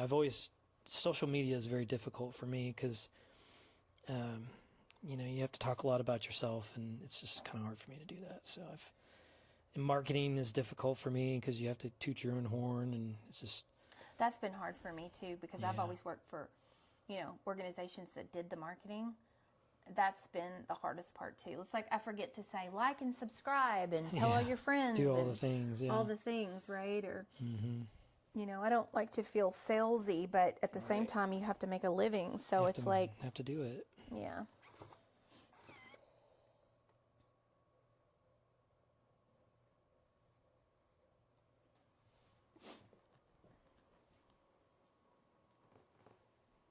Oh, Miss Bryant is sewing. Brenda's embroidering. Dog bananas. Embroidery, yes. Dog bandanas. Embroidery seems to be a big thing. Like embroidery? A lot of people are doing embroidery right now. Like hand embroidery, Brenda? I do EPP, so I'll have to show y'all. My temperature quilt progress. I'll do it with the overhead. So, y'all know, if you read my blog article, I've been working on temperature quilts. So these are EPP, little EPP shapes. So this is the high and the low for each day. So we've got almost the whole entire month done. And then there's 360 of these that will ultimately be sewn together to make up a big quilt. So yeah, that's what I've been doing. So each one of those represents a temperature high and the low of the day. Yeah, cool. So I hand stitch these and then I machine stitch them down. That's what I do one of these every night while we're watching. Sometimes it's 2 a night if I miss a night while we're watching The Great British Sewing Bee. Yeah. Okay. You got almost done. You got to sew one more. This is the last one. Oops. Here you go. To the machine view here. I don't think I'll need that. Okay. Hopefully we got it lined up. I don't want to have a visit with Jack. You haven't had to tonight. Nope. You've had to use a seam ripper on the last episode, right? Yes, I did have, I think on the first one I did. And it helps to have the seam pointed down so that when you go under the foot, it pushes it down instead of trying to raise it up. So. Brenda says she's not embroidering by hand. It's machine. She's like, of course not. Sage brought some African wax cloth. Ooh. Now, we've seen the African wax cloth on the British Sewing Bee. They had an episode of doing like pieces from Africa, there's a robe or something that they made. Yeah, the robe. Oh, the temperature quilt, Miss Bryant, you could still do it. If you go on my blog, I mean, you just need to hand stitch 31 of them and you'll be caught up, which you could do pretty quickly. It's not too late to start one, honestly. It literally, to stitch one, takes me about 7 minutes and I'm done. And I make sure that, I put it on the background fabric and I never get more than 2 days behind. So. That one's about 1 millimeter off. That's okay. Ooh. Okay, it's okay. That's all right. It's up to you. Yep. All right. It's good. Let it go. Let it go. I'm not using Jack. He's like, I'm not using Jack. Sometimes we just let it go. I feel bad for those people on the Great British Sewing Bee that, sometimes they'll mess up and do it wrong because it's hard to read some of those. What you got to do still? Oh, press it, yeah. It's hard to read some of those directions, and they have to rip it out, and sometimes, it affects your fabric. Mm-hmm. Sometimes it can leave holes, and it's just like, man, I just like getting things right the first time. Yeah. I really try to do that. He hates to redo things. Oh, it really bugs me to have or to rebuy things redo that we things, got rid of. Rebuy, yeah, exactly. That's when Quilt Husband has a slight tantrum. Get it right the first time. And your tantrums are really not that bad. Okay.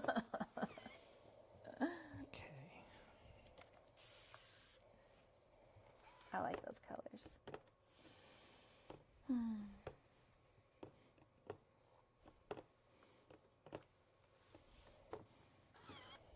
Very good. Did they say that they want me to keep going? Nobody said. Okay. It's up to us. Okay, so how long do you think it would take to sew all this together? Do you plan on like speeding up the pedal a little? I plan on doing straight stitches. Straight stitches. Okay, so let me tell you what's going to happen with this Go here. ahead. Okay, so this will be, you can chain piece this. So this is going to go right side, right side, right side. And you'll stitch all the way down. Okay. And then you got to press those seams. Okay. So it really won't take that long. We open it up, and then you'll chain piece those to the ends of each of these. Okay. You Let me wanna do see it? how we're doing on battery. Okay. Yeah, we're 60%, so we're good. Okay. So each So of just these. chain piece and then Yeah, let me bring you your pins. You do the seams. Now wait a second. How come that seam is different than these? Because you didn't turn it. No, it's supposed to be like this. So it's supposed to be light, dark, light, dark, light, That dark. Ooh, Did I sew it wrong? let me see.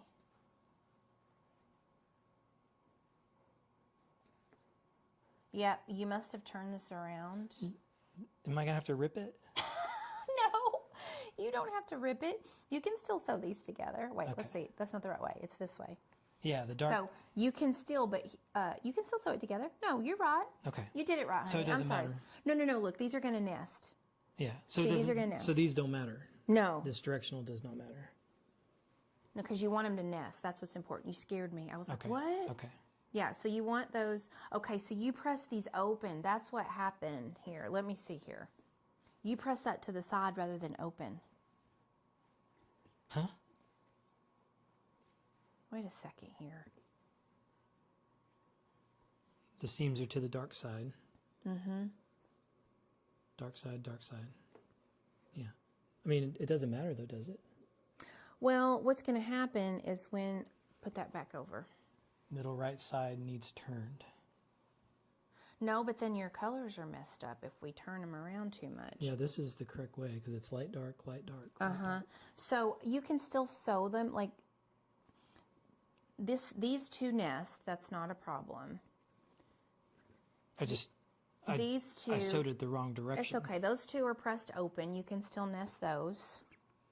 And this one, these are still nested. You can still, so they'll all still nest. You just happen to press those two. Those two are just pressed open. Okay. So I think something got turned around, but it's not a problem. So with this one, you're still going to pin right here like you normally would. And you can do it all at once. You're pinning down the seam there. Okay. Yeah. And then this one, you're going to nest and pin. Same thing here, nest and pin. And you can do it all at once and then take them all over there and sew them all at the same time and then press them all at the same time. They're all saying, they're trying to help us. Third row middle. That's okay. You can still nest. They still nest. Either if they were both pressed open, you can still line your seams up, even though those don't technically nest. These did nest. So I don't know. Somehow something got turned around, but it still works. It's fine. Okay.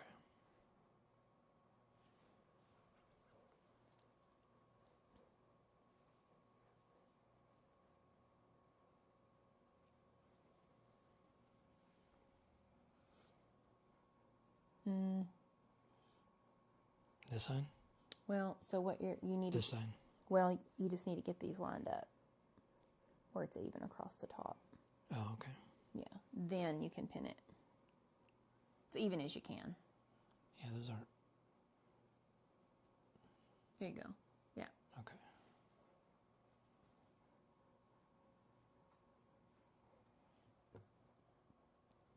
Yeah, because I'm going to sew this direction. So you got it. Do you have it right? Let's look. We'll check it. We'll open these up and check once you pin them. Okay. This is where you're pinning. Right. What you don't want is to accidentally get things turned around and then you've sewn on this side. Yeah. It's easy to get things flipped around here. I've got it. Well, I have a little bit of dyslexia, so I struggle with this kind of stuff all the time. But my brain just gets stuff kind of scrambled. I'm in remission from Lyme disease, which happened during the pandemic. And so my brain, there's something that happened a little bit neurologically. I don't exactly know what it was, but there's some things that I get a little turned around. Yeah, Miss Bryant said, remember the order when you take it to the sewing machine. So you got to make sure I can't tell you how many times I've messed that up. Like, I can't be talking on the phone in here when I'm doing this stuff. And I usually, if you hear, sometimes I have the bird sounds on from YouTube. I have like ambient noise, and it's usually either a fireplace cracking or birds. Okay, so let's double check this before we sew them and make sure. Let's open all these up and make sure everything's right. It's flipped around. It needs to be like that, so I didn't pin it correctly. You're right, you got it turned around. Okay, so those two are correct. So this one What you're doing is you're getting over here and I think you're forgetting how you've turned it. No, wait. No, that was right. That was right. dark all the way down. This one needs to go like this way. Oh, I see. Okay, yeah. And this one needs to go this way, like Okay. that. And then match them up here on this side.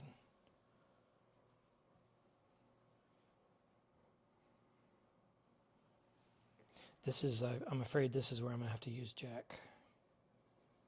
Let's hope not. There's a lot of room for error here.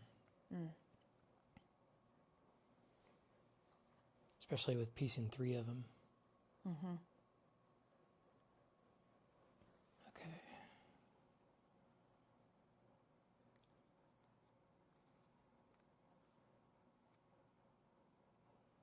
Check twice, sew once. Right? Yeah. Okay. Yeah, Is everything right? that's correct. Okay. Now, we Oh, was that turned around?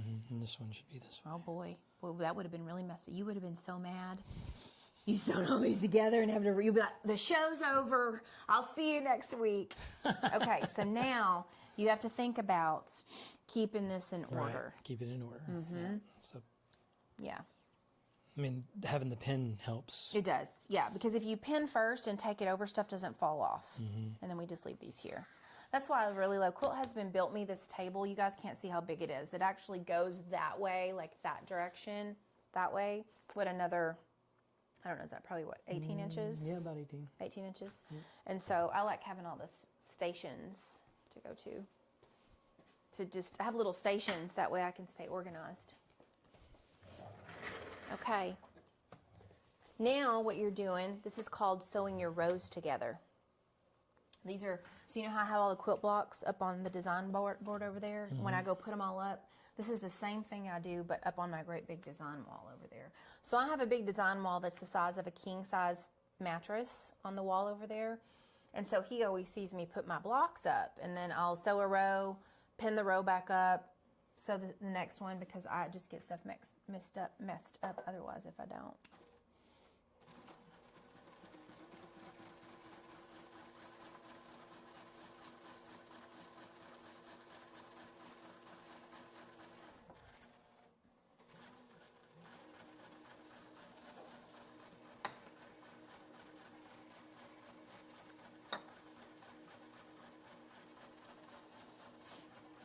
So now I'm going to do the same thing, kind of like what I did with the smaller. Yep, that's exactly right. Okay. And remember, you're always sewing on the side that you've pinned. Right. Okay.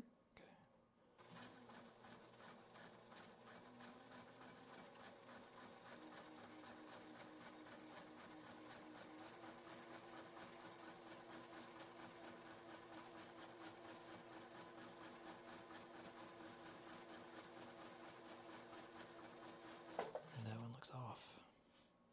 It's okay, just scooch it over a little bit. Just line them up before you keep going. So you can lift your presser foot up just a little bit, and there you go. And you can like line that up and then keep going.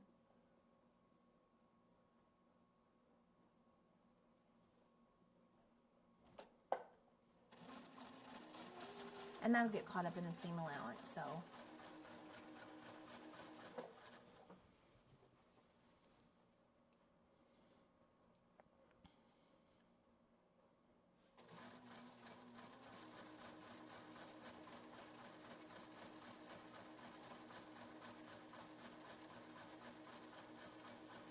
And then you want to kind of make sure, yeah, but don't sew over your finger. Right. Yeah, you have to kind of make sure that flap stays down. There you go.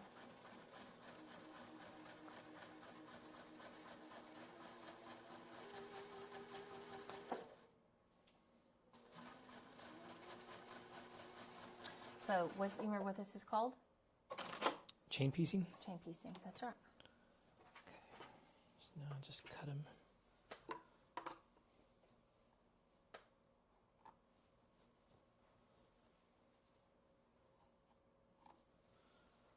Okay. Now what you could do is I could bring you the other three, and you could go ahead and pin them and sew them and then iron them all at the same time. Nope. Okay. One at a time right now. One at a time. Okay. All right.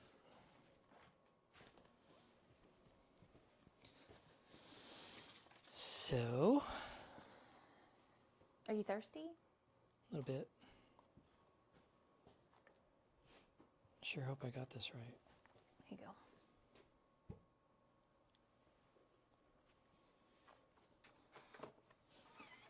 See that?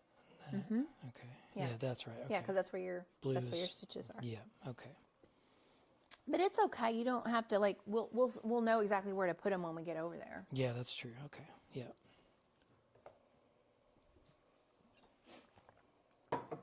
Okay. So Set the seam. Set the seam.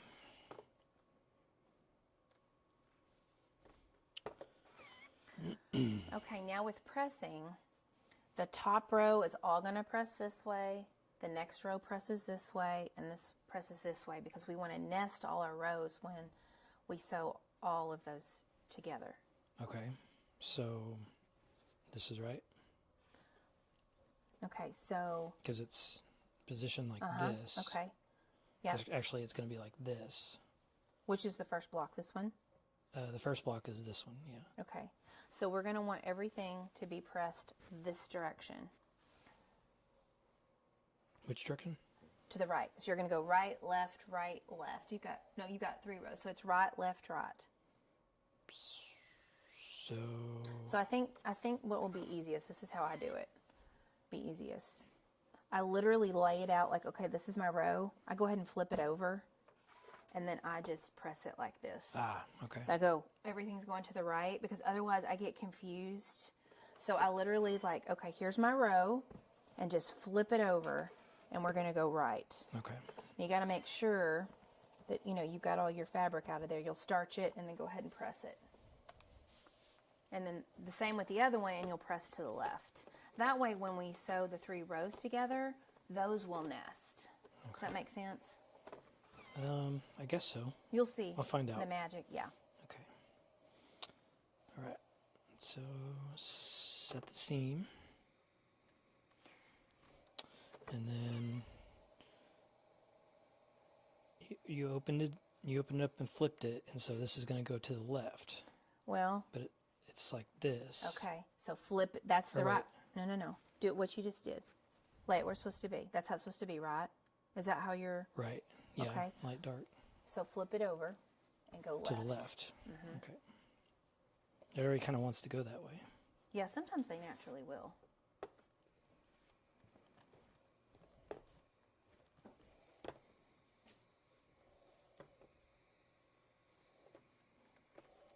And some people press everything open so they don't have to worry about it. That's an idea. So you just press this open. Everything's just pressed open so you don't have to worry about it. Mm-hmm. Some people don't like to do that because, let me show you why. So when you look at a seam that's pressed open, if you've not done a really tight stitch, which I have yours set on 1.8, if these stitches are too far apart, like maybe you stitched with like 2.4, 2.5, something like that, over time with a quilt, with like it moving, you can start to see through here, and your threads are weakened, right? It can pull apart. But when you have this pressed over on top of a seam, you can see how much tighter it makes it stronger. Yeah. So that's why a lot of people like to press like this. But there are times where things will be way too bulky. If we had pressed this to the side, do you see how thick that would have been? So that's why we pressed open. So there's times where you kind of have to decide what's better, to press open or, you know, so it's a preference. Okay. Okay, did you press this all to the left? Yeah. No. Okay. Okay, No. so did you press that way? Mhm. Okay, so here's an example. Let me show you what happened here. Can you see how all that didn't get pressed open? So I just need to pull it. Yeah. Well, be careful with pulling because you'll warp it. So what I suggest is I like to get my iron and kind of gently butt it up there to open that up. Because if you pull this, you're going to warp your fabric. Okay. Okay, and then you just kind of like lift it up a little bit and just kind of press it. And then with your starch, when it's kind of wet like that, it will slightly just kind of open back up again. And then you're going to have to just kind of flatten everything back out. Because if you had left that caught up in here, your blocks are not going to quite line up right. Is this one okay? Yeah, that one's pretty good. Yeah, Okay. you're doing good.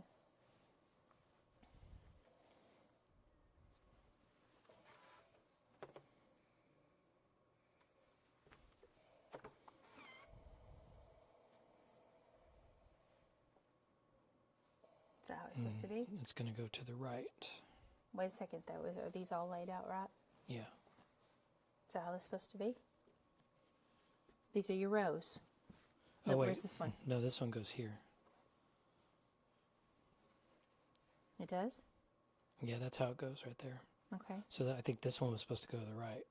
I got them out of order. Okay. This one goes to the right. This one should go to the left. This one should go to the right. How'd they get out of order? I just got them out of order, I guess. Huh, I didn't catch that. You see how easy it is to get it messed up? So is this okay to do? Yeah, as long as that's the right order of your blocks.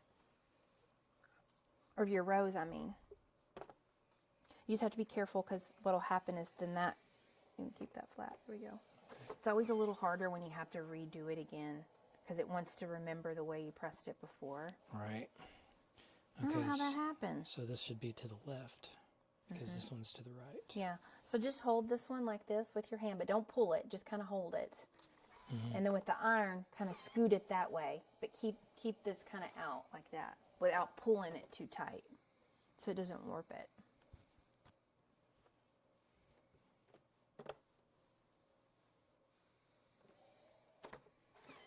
Okay. Yep, that's correct. It is? Yeah, because I have the browns and the orange. Okay, let's take them over there and see. Okay. This will be how you know if you got them out of order or not. Remember, Miss JB's Yeah, Miss JV said, last remember the sentence order. was remember the order. Well, you're getting ready to I had all find out. the darks lined up here. So, because I had dark, dark, dark, and then they alternate light, dark, light, or dark, light, dark, light. So something happened here. Right? Are these two supposed to be here?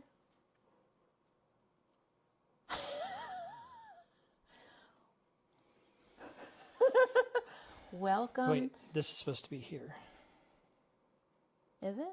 Yeah, that's it. So this one's up here and this one's way down here. Yeah, that's okay. It's dark, dark, dark. And then it alternates light, dark, light, dark, light, dark. Okay. I'd have to reference my phone. Let's look at your phone. Let me get your phone. Let's look and see your picture, which Brenda suggested. Take a picture. I did, yeah. Let's I took see. a picture. And so For some reason, I feel like these two light green ones were supposed to be over here, and this dark one was supposed to be up there. Okay, yeah. So this one, These were right. It was right. Wait, no. this is flipped this way. And then this goes here. And that goes here. Now let's see if the pressing's correct. Probably not. Left, left, right. So close. So this is left. So this Jeez. needs to go to the right. And this one And this needs to go to the left. here, like that. Goodness. Brandy goes, but it looks good. It looks good, yeah. It looks good, but it's wrong. So that really matters, the directional. Yeah, because look, okay, let me show you why. So do you see that these are not pressed in opposite directions? They're pressed. This is pressed to the right, to the left, and this is pressed to the left. So watch what happens whenever, pretend these two rows are sewn. When you go to pin these together, look what happens. You've got all this bulk. Oh, it's the same. Because it's the same, Yeah. and they're not going to butt up, and then it can kind of be easy to get off a little bit. Okay. So that's why the alternating of pressing is so important. So I would suggest you leave things put and take one over one at a time to press. Okay, so that should be to the right. No, this can stay left. Left, it just has to alternate. Right. So this needs to go to the right. Right. Okay. But keep it the right direction when you carry it over there. Yeah, I mean, it's like this, So I would, if I were you, to the right. yeah, I would take it over just like this. Carry it over there, just like how you're going to press it, or you're going to get it turned around. Okay. So it's like this, it needs to go to the right, so it's going to go this direction. Yeah. Okay. Yeah. Got it.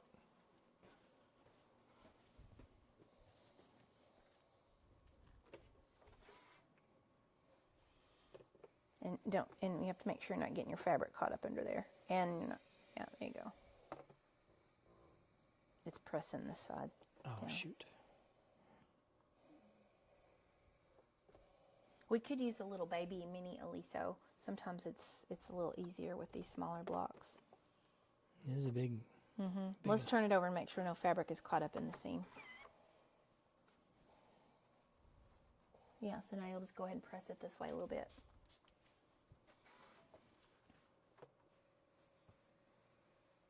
This is why, so you know how sometimes you'll come in when I'm sewing and I'll be like, crap, and I have to unpick something? It's so easy for things to like, Yeah, it's easy to get it out of order. you just get out of order, or, you know, you get distracted, you get a phone call. I'm talking to our Mr. friends. Miss Bryant says, you can change your mind. That's right, you can change your mind. Okay, and then this one goes to the right, so it should go to the left. Okay. I think that's the one I redid too. Yep. Dang. Do you have empathy for me now? Yeah, I do. I have empathy for all the quilters and sewers. Because, When it happens to you for the first time, you're like, oh, now I get it. it's very easy to get things out of order, mixed up, backwards, flipped, reversed. And there's some days where if I have kind of complicated blocks and I'm not feeling it, I'll do something different. Because if it's going to take a lot of concentration, especially if it's like my cover quilt for my patterns or something, I have to be sharp or just like really not have anything else going on. Because it's hard for me to leave what I'm doing, my brain switch to do something else and come back sometimes. I can see that. Yeah. Okay, I think we got it, fam. So, Okay, lovely left, makers. right, left. Okay. Okay, and they're correct They're correct, baby. according to my photograph. Best tip ever, Brenda. Take Yeah. a picture. She even said it. She said, check the picture you took, because that's what she told you to do. Remember last episode? Check, yeah. That's, Look how handy that came in. here it is. Here's the picture. Okay. So now I have these three. What do you think you do next? Same thing I did with, I'm going to put these together. Right. Okay. How are you going to do that? I'm going to flip it over like that. Uh-huh. And pin. That's right. Home stretch, babe. I'm starting to get fatigued. Yeah. And we can stop if you need to. I'm going to finish it. I don't like not finishing something. You can go to bed feeling accomplished that I finished a mini quilt top. That's what this is a little mini quilt top. So imagine if this was like a big one. Oh, yeah. Brenda says, I can't wait to see Quilt Husband try flat felled seams. What's a flat felled? Brenda, I haven't even done a flat felled seam, I don't think. Are you talking about like whenever you cut the middle and where you're twisting that seam in the middle where you kind of unpick a little bit? Is that what you're talking about? These are just simple, yeah. So, Ruth goes, these are just simple blocks. I remember the first bunch of, yeah. Wait till I teach him how to make a half square triangle, y'all. Oh boy. Yeah, this is when actually, geometry starts getting this is like the involved. easiest block. Well, honestly, it's not the easiest block you can make, y'all. My beginner quilt sampler, or my sampler that I'm doing this year, the scrappy sampler, this I've decided is the easiest block ever. Okay, literally, it's 2 pieces of fabric and snowballed corners. This is actually easier than what you're doing right now. Is that right? Yeah, I Okay. believe so. I used to think these were, no, the heart block is. That's our February block. If y'all are doing the scrappy sampler, that goes out in the morning, and that's our block for February. Elsa says she sews row by row. She gets confused easily too. I know, right? Well, that's why I didn't want to like bulk it up and try to do a bunch at once, because it's so easy to It is. to flip it around. I mean, it's hard enough as it Well, is. so what I do sometimes, you see I have this arm on my table. I'll lay everything right out there by the sewing machine sometimes too. That's helpful. Yeah. Flat felt seams enclose the raw edges like on blue jeans. I can never do them right. So, Brent, are you talking about French seams? We learned about French seams. French seams, I know what those are, which is where you enclose the raw edges. I'm going to have to look this one up. Flat felled seams. Maybe that's a different name for it. I'm going to have to Google that. Okay, Brenda says she has to pin before going to the ironing board, or I end up sewing the wrong side. I blame my clothes. Oh, she had a head injury. Oh, I'm sorry about that. Some mistakes are not found until your quilt top's done. Those are the happy quilts. Yeah, I don't know about happy. I'll have to show y'all what There's I no did. mistakes, only happy accidents. Yeah, I'm going to show y'all a mistake I made. So I long-armed a quilt. When he's done with this area over here, I'll show y'all what I did and how I'm rigging it to fix what I did. So my backing on a quilt that I did on the long arm the other day, beautiful. I square it up, flip it over, and there's this much selvage showing on the back of the quilt after I already squared it up and everything. So I'm using chenillet, and I'm using binding. The chenillet's going to go all down the edge to cover my mess up, and then I'm doing a 4-inch binding. Yeah, it's going to be quite the interesting experiment because the quilt is beautiful, and I'm like, I cannot have the back of the quilt showing 1/2 inch of selvage. I just can't do it. I just can't let that one go.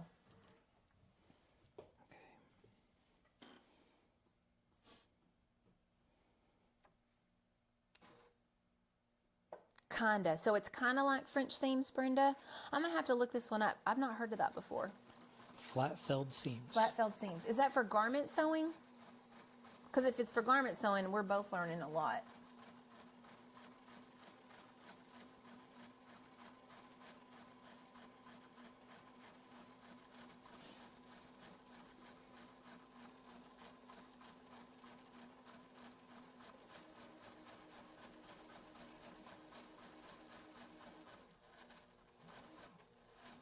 Eventually, you'll be able to pull one of my quilt patterns out of the cabinet over there and just whip one up.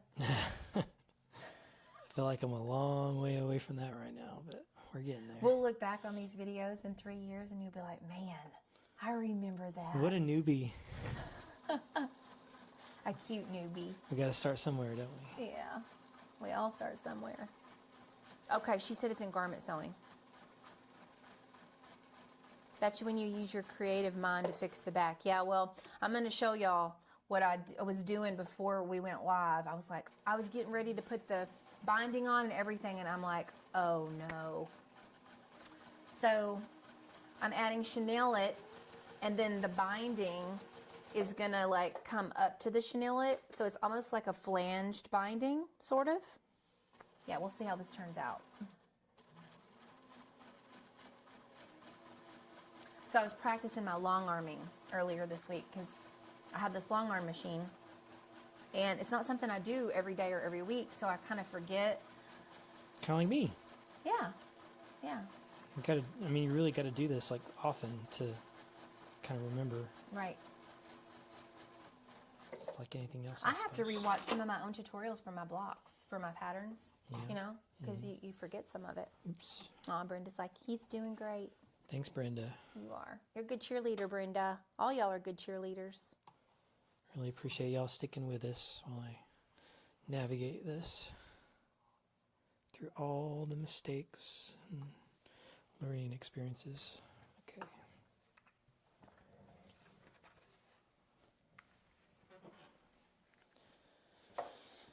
Okay. So, the pressing. And I got them out of order again, I'm afraid. So I'm going to need to reference my photograph. Well, you'll just press the same way the other two are pressed. Press to the left. Yeah, if this is going this direction, then that one's going to go that direction. Okay. Does that make sense? Mm-hmm.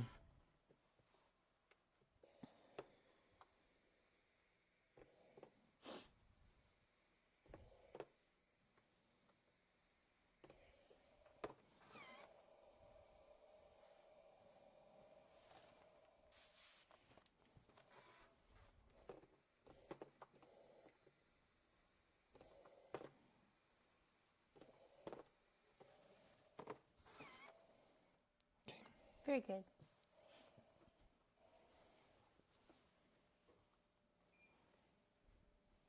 I'll just take this over the table. Hey, is the fire still going or is it gone out? I mean, it's probably just coals by now. You gonna put wood in it before bed? Yeah. Okay. If it's coals, I don't think you'll have to restart it. It's getting pretty full, though. I mean, it's been going all day, so it's going to be full of ash.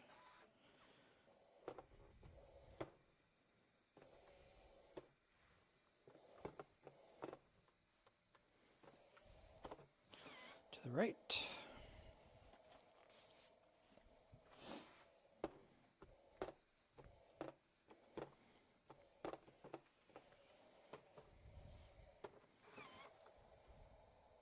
Okay. All right, one more row.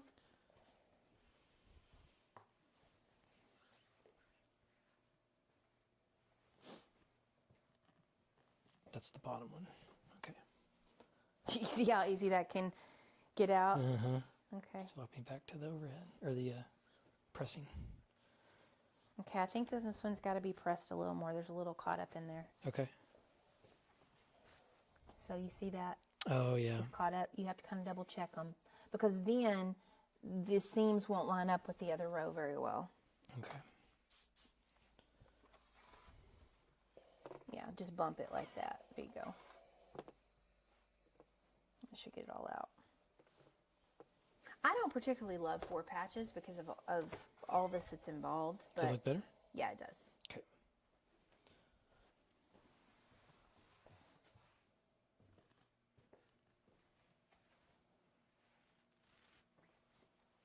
Is that right? I think that's the bottom. Yeah, that's the bottom. Okay. All right.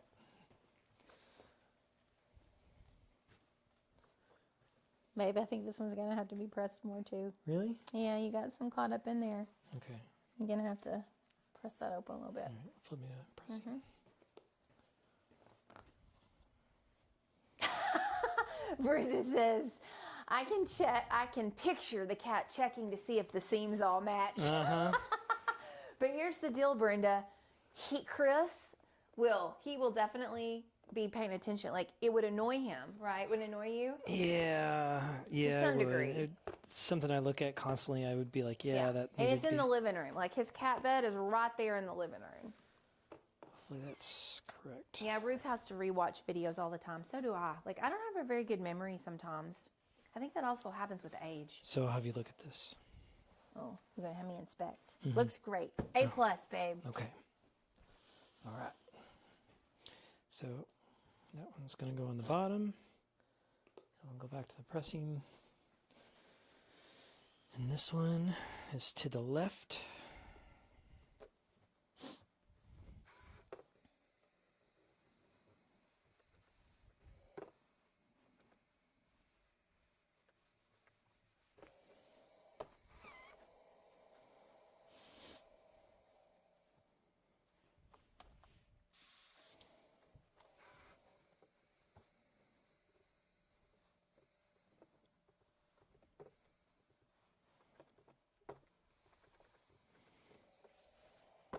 Does that look okay? Looks good. It looks okay over here? Mm-hmm. Okay. Guess what? Today's the last day of January. Yeah, I know. This it's was crazy. a long month. This January is the month that never ends, it feels like. We've already had people. It's so funny to watch. We have 2 Airbnbs that Quilt Husband and myself and Dad all kind of run. And people started booking this week. They're like in the doldrums of Yep. January. Just thinking about vacations. Thinking about vacations. Okay. Okay, is this right? So get darks, darks, darks, light, dark, light. Look dark, at your light, picture. dark. Double check. Make sure that's right. Nope. Jeez, not even close. Holy cow, how did I get this so... Okay. There we go. Now, is everything pressed the right way? Probably not. Let's check. Jeez. Yeah? Yeah. What about on this? They should all... These are the ones I just sewed. Yeah. You press the way these were pressed. So if one side's good, the other side's good. Yeah. Okay, so we're good. You're good. The picture... It's the first one that gets you. We would... If we hadn't had Brenda's suggestion, he relaxes as time goes by. Yeah. You'll relax as time goes by. Okay. So it's up to you. If we want to stop here and you want to sew your rows together next time, or you want to sew these 3 rows together. Yeah, I think I'm ready to stop. I'm Okay. getting a little mentally fatigued. Okay. And my back's starting to hurt a little bit. Yeah. Kind of Mine's bending hurting over. too. Yeah. I played football in high school, and I have back injuries from football.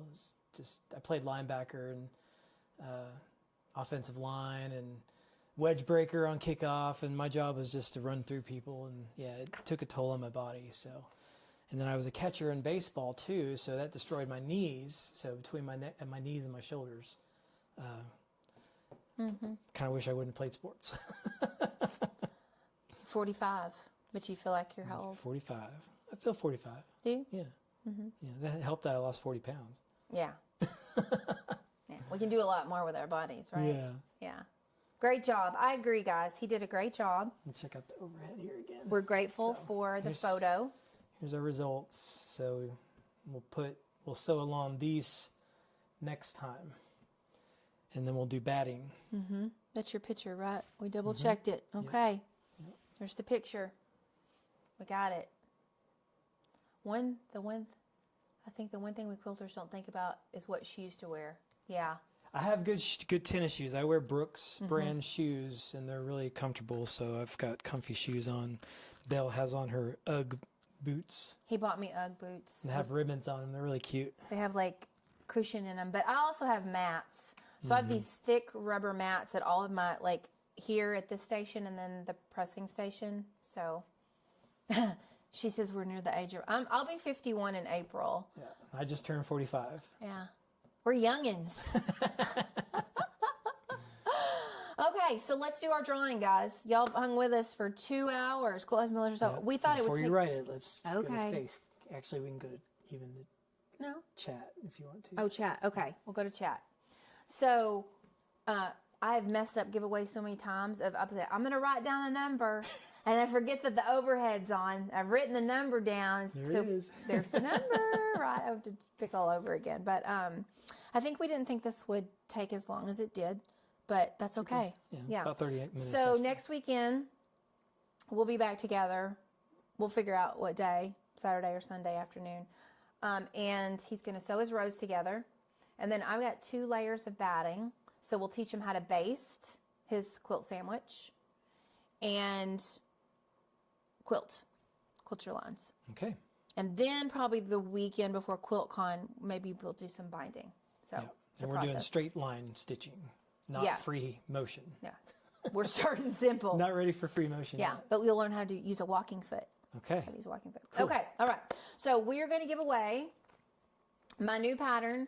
This will be at QuiltCon. It launches. This is actually part of my fabric collection. So it's been out and about. I actually designed this 2 years ago, Montgomery ribbon. It's been in my EQA. Like I have all kinds of patterns I've designed, and I just wait until the right time to release them. So this one is really easy. It's 1 block super easy, and it's yardage. So this one is a yardage pattern, and it's really easy. It's got the video tutorials in the pattern on how to make it. So someone's going to get this before actually other people can get their hands on it. All right? You'll need to be in the United States so we can mail it to you.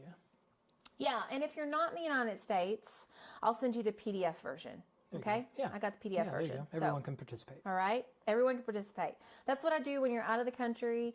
Then I just email you a PDF so you can still win a prize. All right? Okay. Do you want to pick a number? Let's see. We have 23 watching, so okay. He's going to write a number down on the tablet. You have to kind of write it big because we'll have to show him. Okay. One time people could see my hand and could tell what I was writing. He's like, you messed it up again. Okay. Now what we'll do, he's going to write a number, and then I'm going to say go, and you'll write a number between 1 and, what are we doing? Between 1 and 20. Between 1 and 20. So pick a number between 1 and 20. Now, there's going to be a delay. So we're going to see the number before you guys do. There's what, 18-second delay? It's about a 20-second delay, especially if you're not on like live. So hopefully everyone can hear us and you're up to speed. Yeah. So go a number between 1 and 20, and whoever gets the number first, I'll send you the pattern. You'll just have to email me your address. You want to go type in my email address? Mm-hmm. Okay. Sure. That's okay. We can watch together, and then you can type it in. I can see chat okay. here. All right. Nope, nobody's got it yet. Keep tapping. Keep guessing. One number at a time. Yeah, one number at a time. Nobody's yet. Nobody's guessed it yet. Oh, there we go. There it is. It's Brenda. Brenda got it. Brenda. Number 11. Congratulations, Brenda. Number 11. I like sequential numbers. Yeah, he does. Well, don't tell him that, because then they'll always figure out what number you pick. I won't do it next time. Okay. So, Brenda, email me your mailing address, and I'll pop this in the mail to you this weekend. Well, it'll go out Monday, technically. Okay? Montgomery Ribbon, congratulations. You guys, thanks so much for being with us tonight. Quilt Husband's going to drop the email in there for you, Brenda, to be able to email me. Okay? There you go. You're welcome. Thank you for being with us tonight. This is a lot of fun. I hope that those of you husbands that watched with your wives, I hope you enjoyed it too. I know that we enjoy being together, and this has been really fun, and we'll just keep doing it. Thanks for encouraging him and cheering him on, and we just get to be together again and do it, right? Yeah. Okay. It's a lot of fun. Thanks for joining us. It is. All right, quilty friends. Well, until next time, make lovely things. Bye, y'all.